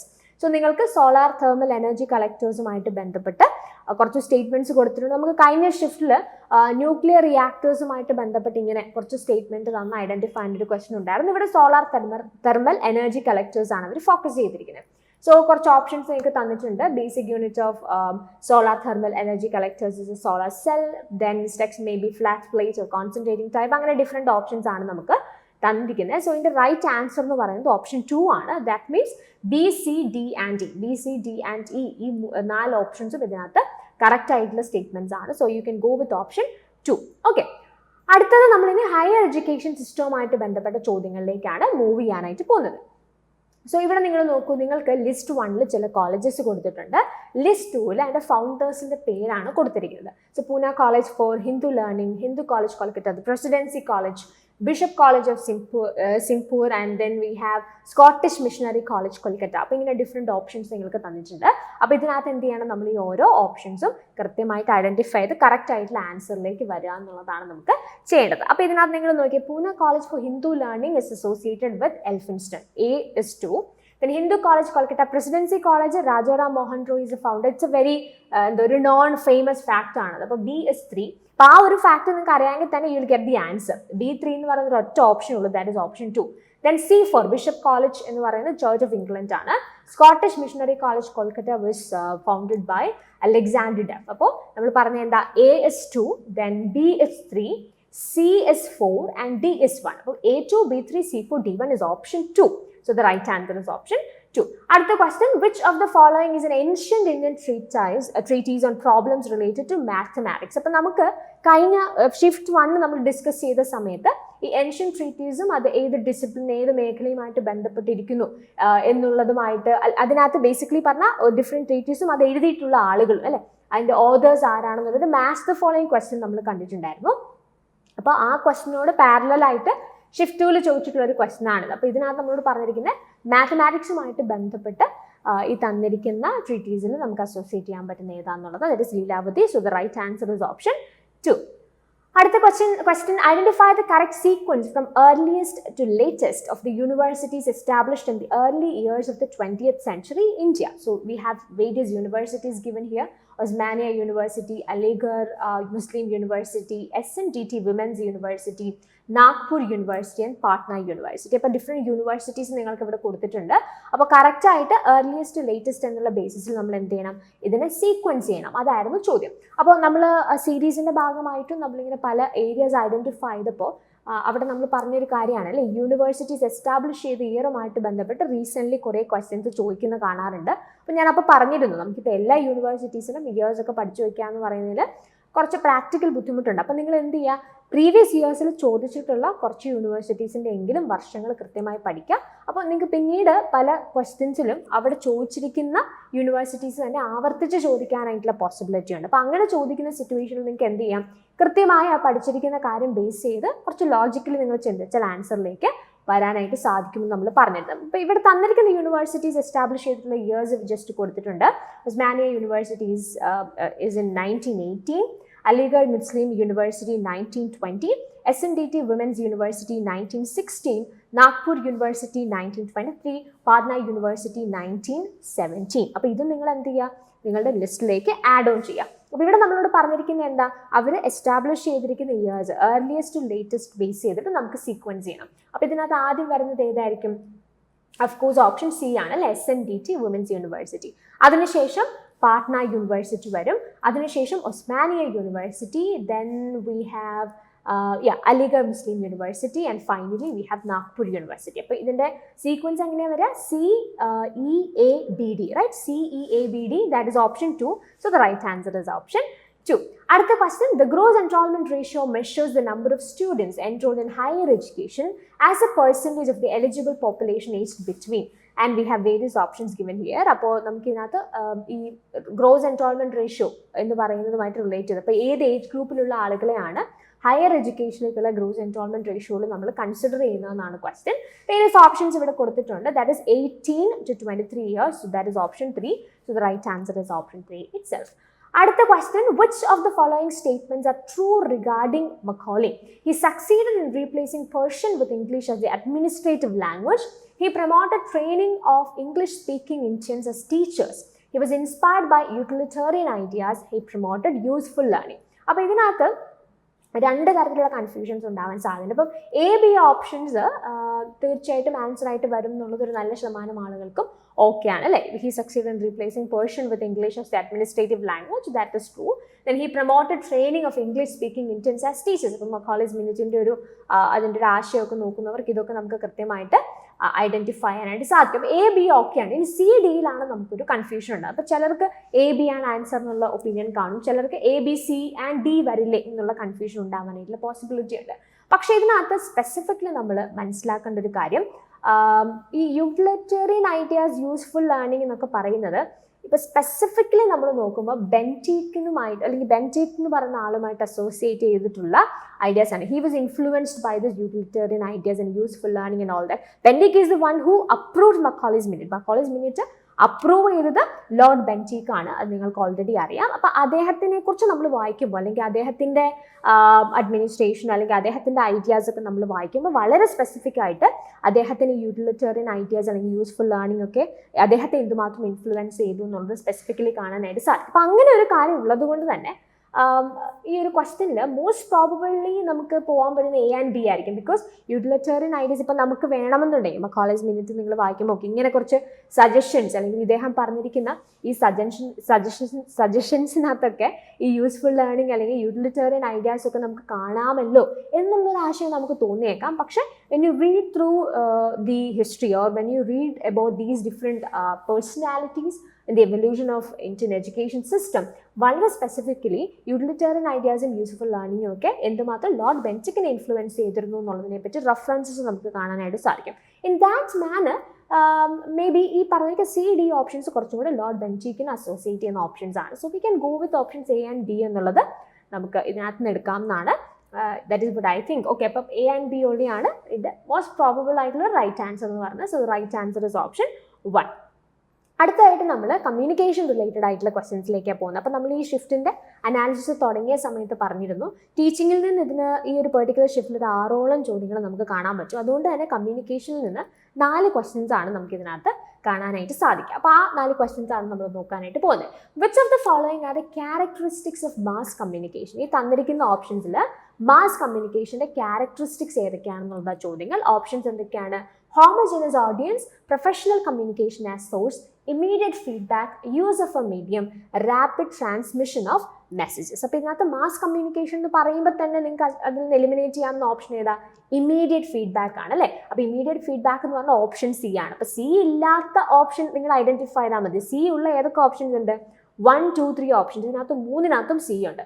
So just eliminate that option and you can just directly land to option 4. ഇപ്പോൾ homogeneous audience എന്ന് പറയുന്നത് ഒരു answer ആയിട്ട് വരത്തില്ല. Mass കമ്മ്യൂണിക്കേഷനിൽ നമുക്കൊരു ഹെറ്ററോജനസ് ആയിട്ടുള്ള audience ആണുള്ളത്. അപ്പോൾ എ വരില്ല. So professional communication as source അത് നമുക്ക് എടുക്കാം. Use of A medium of course mass communication rapid transmission ആണ് അല്ലേ. ഒരു സാധനം പുറത്തേക്ക് വന്നു കഴിഞ്ഞാൽ വളരെ ക്വിക്ക്ലി എന്ത് ചെയ്യും? അത് ആളുകളുടെ ഇടയിൽ പടരും അല്ലേ. അപ്പോൾ ബി, ഡി ആൻഡ് ഡി ആണ് ഇതിനകത്ത് മാസ് കമ്മ്യൂണിക്കേഷനുമായിട്ട് ബന്ധപ്പെട്ട options. B, D and D only is option 4. So the right answer is option 4. Moving to the next question. In Buddhist thought, self-reflexivity is built into the process of, and we have the options: power relations, religious change, verbal communication, politicization. Okay, so ഈ Buddhist thought in communication നമ്മുടെ സീരീസിൻ്റെ ഭാഗമായിട്ട് നമ്മൾ identify ചെയ്തതാണ്. Communication related ആയിട്ട് ഈ Buddhist communication അല്ലെങ്കിൽ അവരുടെ thoughts on communication recent എക്സാംസിൽ എക്സ്പ്ലോർ ചെയ്യുന്ന ഒരു ഏരിയ ആയിട്ട് നമ്മൾ ഐഡൻറ്റിഫൈ ചെയ്തിരുന്നു. അപ്പോൾ ഇതിനകത്ത് ചോദിച്ചിരിക്കുന്നുണ്ട് ഈ സെൽഫ് റിഫ്ലെക്സിവിറ്റി എന്ന് പറയുന്ന ഒരാശയം അത് എന്ത് പ്രോസസ്സുമായിട്ട് റിലേറ്റ് ചെയ്തിരിക്കുന്നു എന്നുള്ളതാണ് ക്വസ്റ്റ്യൻ. അപ്പോൾ ഈ Buddhist thought and communication related ആയിട്ടുള്ള ചില ആർട്ടിക്കിൾസ് ഈ ഒരു പെർട്ടിക്കുലർ വിഷയത്തെക്കുറിച്ച്, ചില റിസർച്ച് പേപ്പേഴ്സൊക്കെ ഈ ഒരു വിഷയത്തെക്കുറിച്ച് വളരെ സ്പെസിഫിക്കലി സംസാരിക്കുന്നുണ്ട്. ആൻഡ് സെൽഫ് റിഫ്ലെക്സിവിറ്റി ഇവിടെ ഉദ്ദേശിക്കുന്നത് ഫ്രം ദ ഗിവൺ ഓപ്ഷൻസ്, നമുക്ക് തന്നിരിക്കുന്ന ഓപ്ഷൻസിൽ നമുക്ക് എടുക്കാനായിട്ട് സാധിക്കുന്ന most appropriate choice is verbal communication. So നമുക്കറിയാം സെൽഫ് റിഫ്ലെക്സിവിറ്റി എന്ന് പറയുമ്പോൾ when it comes to communication, ഒരു ഇൻട്രാ പേഴ്സണൽ കമ്മ്യൂണിക്കേഷനിൽ നമ്മൾ സെൽഫ് റിഫ്ലെക്സിവിറ്റി കാണാറുണ്ട് അല്ലേ. അതായത് നമ്മളോട് തന്നെയുള്ള കമ്മ്യൂണിക്കേഷൻ എന്ന് പറയുന്ന ഒരു ആസ്പെക്ട് അതിനകത്ത് കാണാം. അതേ കാര്യം, ആ ഒരു സെൽഫ് റിഫ്ലെക്സിവിറ്റിയുടെ എലമെന്റ് വെർബൽ കമ്മ്യൂണിക്കേഷനിലേക്കും ബുദ്ധിസ്റ്റ് തോട്ട് എന്ത് ചെയ്യുന്നുണ്ട്, അതിനെ എക്സ്പാൻഡ് ചെയ്ത് നമുക്ക് കാണാനായിട്ട് സാധിക്കും. നമ്മൾ ഈ ബുദ്ധിസ്റ്റ് കമ്മ്യൂണിക്കേഷനെ കുറിച്ച് സംസാരിക്കുമ്പോൾ കമ്മ്യൂണിക്കേഷൻ എന്ന് പറഞ്ഞാൽ എന്താ, ഒരു മോറൽ സ്റ്റാൻസ് ഉണ്ടാവണം, അല്ലെങ്കിൽ എത്തിക്കൽ ആയിട്ടുള്ള ചില സൈഡ്സ് ഒക്കെ നമ്മൾ ആ കമ്മ്യൂണിക്കേഷനുമായിട്ട് റിലേറ്റ് ചെയ്തതിൻ്റെ ഒബ്ജക്റ്റീവ്സ് ആയിട്ട് കാണാറുണ്ട്. അപ്പോൾ നമ്മൾ മറ്റൊരാളോട് കമ്മ്യൂണിക്കേറ്റ് ചെയ്യുന്ന സമയത്ത് before communicating we need to do this self reflexivity. അതായത് എന്ത് പറയണം, അത് അവർക്കൊരു ഒരു എത്തിക്കൽ പ്രിൻസിപ്പിൾസ് നമ്മൾ കീപ്പ് ചെയ്യണം, മോറൽ സ്റ്റാൻസ് അതിനകത്ത് ഉണ്ടാവണം, അവർക്ക് അത് വിഷമമാവാത്ത രീതിയിൽ അവരെ എൻകറേജ് ചെയ്യുന്ന തരത്തിലുള്ള സംസാരമായിരിക്കും. അപ്പോൾ അതിന് എന്ത് പറയണം, എന്ത് കാര്യങ്ങളൊക്കെ ഇൻക്ലൂഡ് ചെയ്യണം എന്നുള്ളതിനെ പറ്റി ഒരു ചിന്ത വെർബൽ കമ്മ്യൂണിക്കേഷന് മുമ്പ് തന്നെ ഒരാൾ കൊടുക്കണം എന്നുള്ള ആശയത്തെക്കുറിച്ച് നമ്മൾ അതിനകത്ത് കാണുന്നുണ്ട്. അപ്പോൾ ആ ഒരു ആസ്പെക്റ്റുമായിട്ട് ബന്ധപ്പെട്ടിട്ടാണ് നമുക്ക് ഈ ക്വസ്റ്റിനെ ഐഡന്റിഫൈ ചെയ്യാൻ പറ്റുന്നത്. ഫ്രം ദ ഗിവൺ ഓപ്ഷൻസ്, നമുക്ക് തന്നിരിക്കുന്ന ഓപ്ഷൻസിൽ the most appropriate answer for this question is verbal communication. So in Buddhist thought, self-reflexivity is built into the process of verbal communication. So that is option 3. Apo right answer is option 3 itself.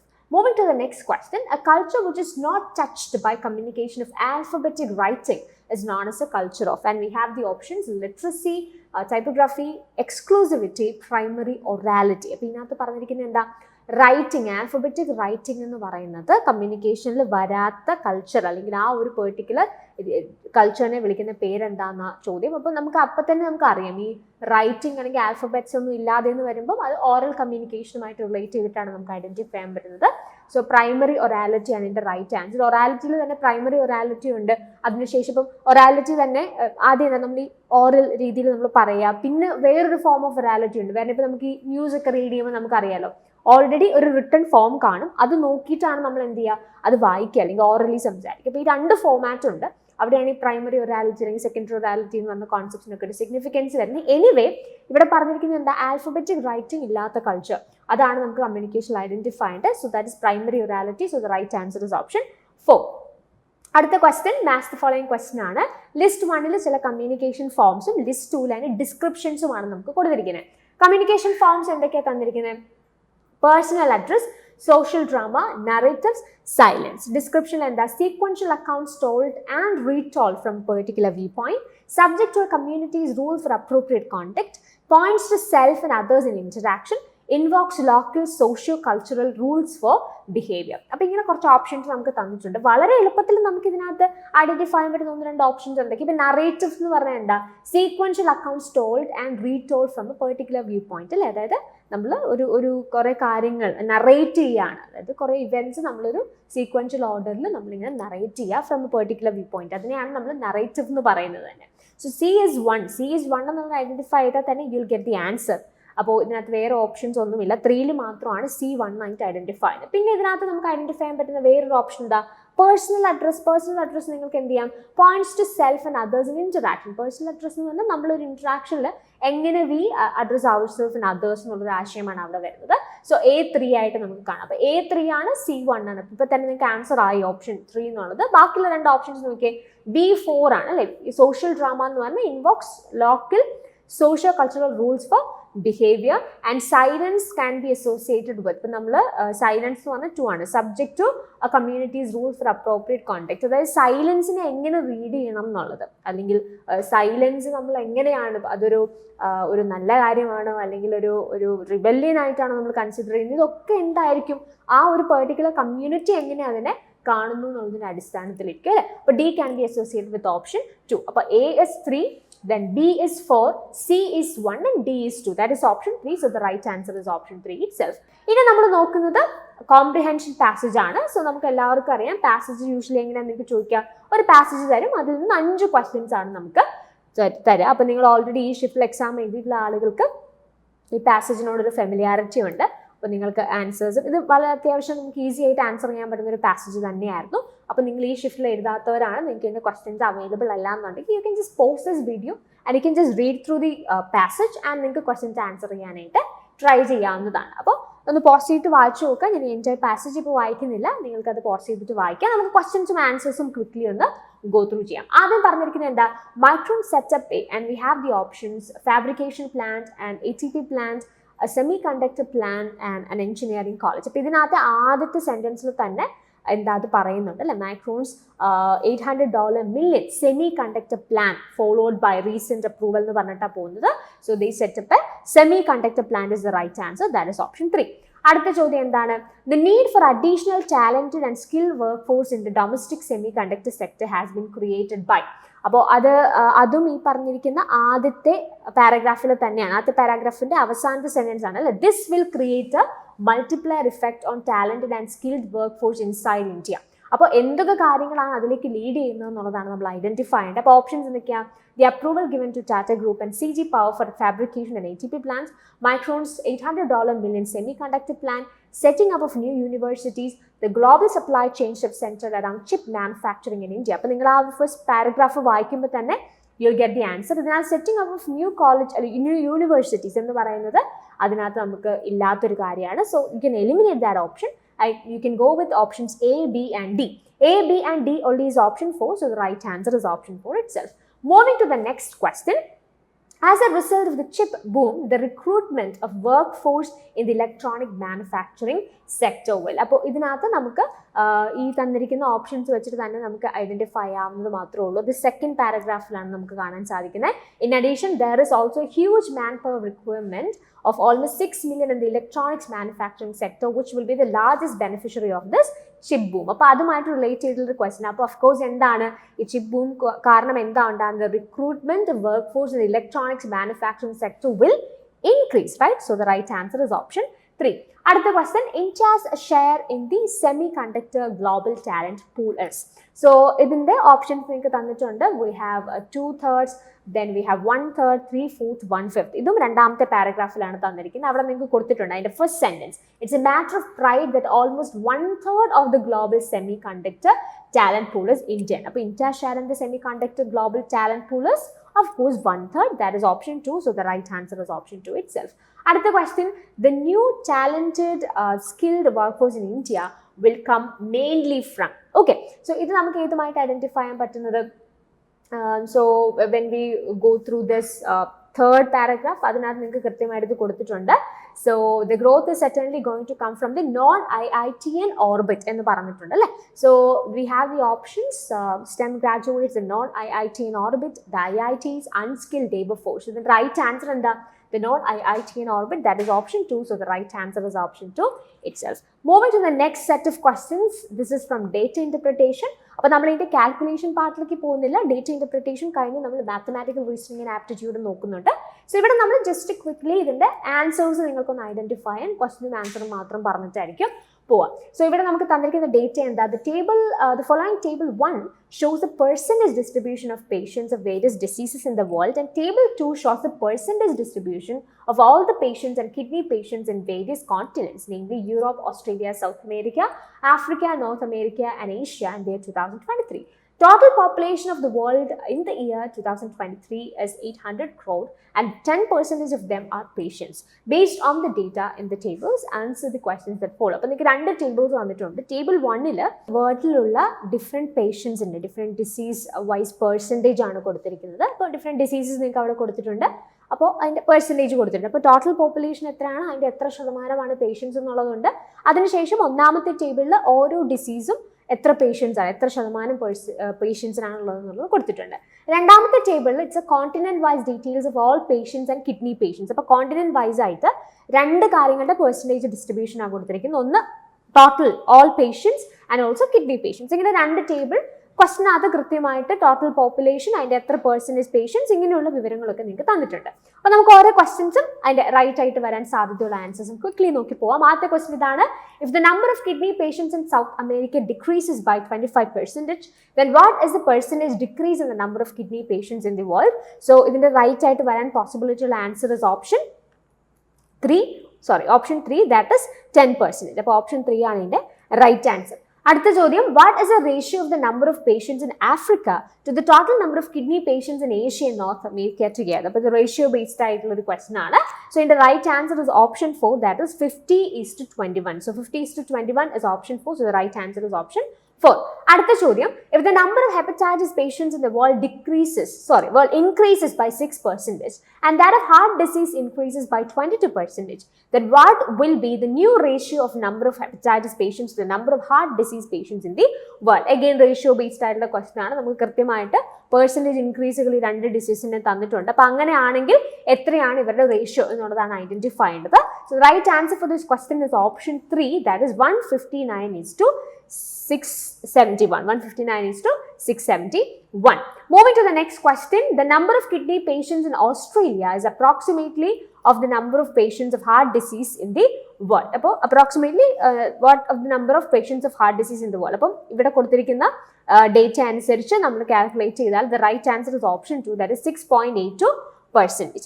അടുത്ത ചോദ്യം, the last question from data interpretation, if the number of patients increases by 10% every year in Europe, then what is the difference between the number of patients in Europe after 2 years and the number of kidney patients in South America in 2023? And we have various options given here and the right answer for this question is option 1 that is 8 lakh. അടുത്ത നമ്മൾ നോക്കാനായിട്ട് പോകുന്നത് mathematical reasoning and aptitude എന്ന മൊഡ്യൂളിൽ നിന്ന് ചോദിച്ചിട്ടുള്ള questions ആണ്. ഇവിടെ നമുക്ക് വളരെ ക്വിക്ക്ലി ഇതിന്റെ റൈറ്റ് ആയിട്ട് വരാൻ സാധ്യതയുള്ള ആൻസേഴ്സ് ഒന്ന് ചെക്ക് ചെയ്ത് പോവാം. A sum of ₹50 is divided among A, B and C in such a way that A gets ₹5 less than B and B gets ₹10 less than C. What is the ratio of their money share? And we have various options given here.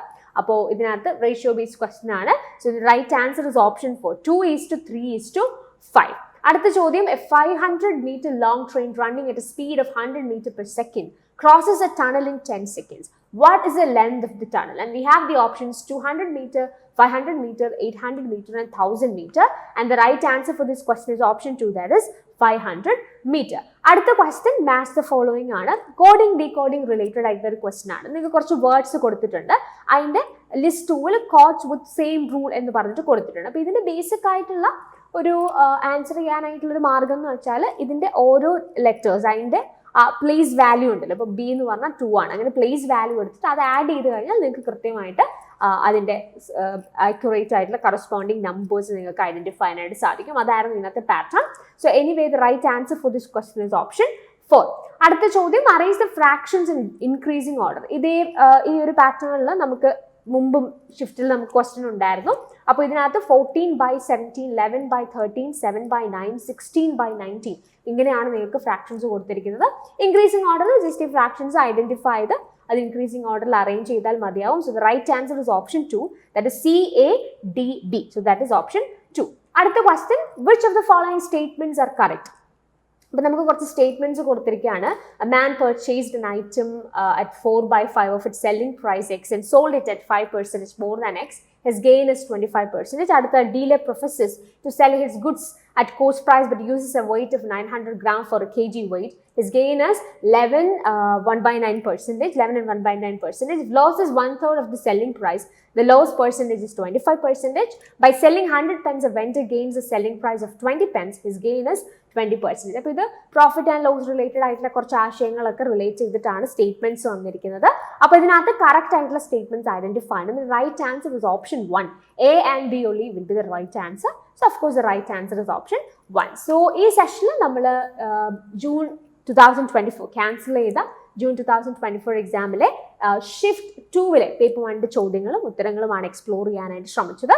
അപ്പോൾ നമ്മൾ ആ ഒരു analysis നമ്മൾ നടത്തി question പേപ്പറിനെ കുറിച്ച്. And also ഓരോ module wise നമ്മൾ അതിനകത്ത് നിന്ന് ചോദിച്ചിട്ടുള്ള ക്വസ്റ്റ്യൻസ് എക്സ്പ്ലോർ ചെയ്തു.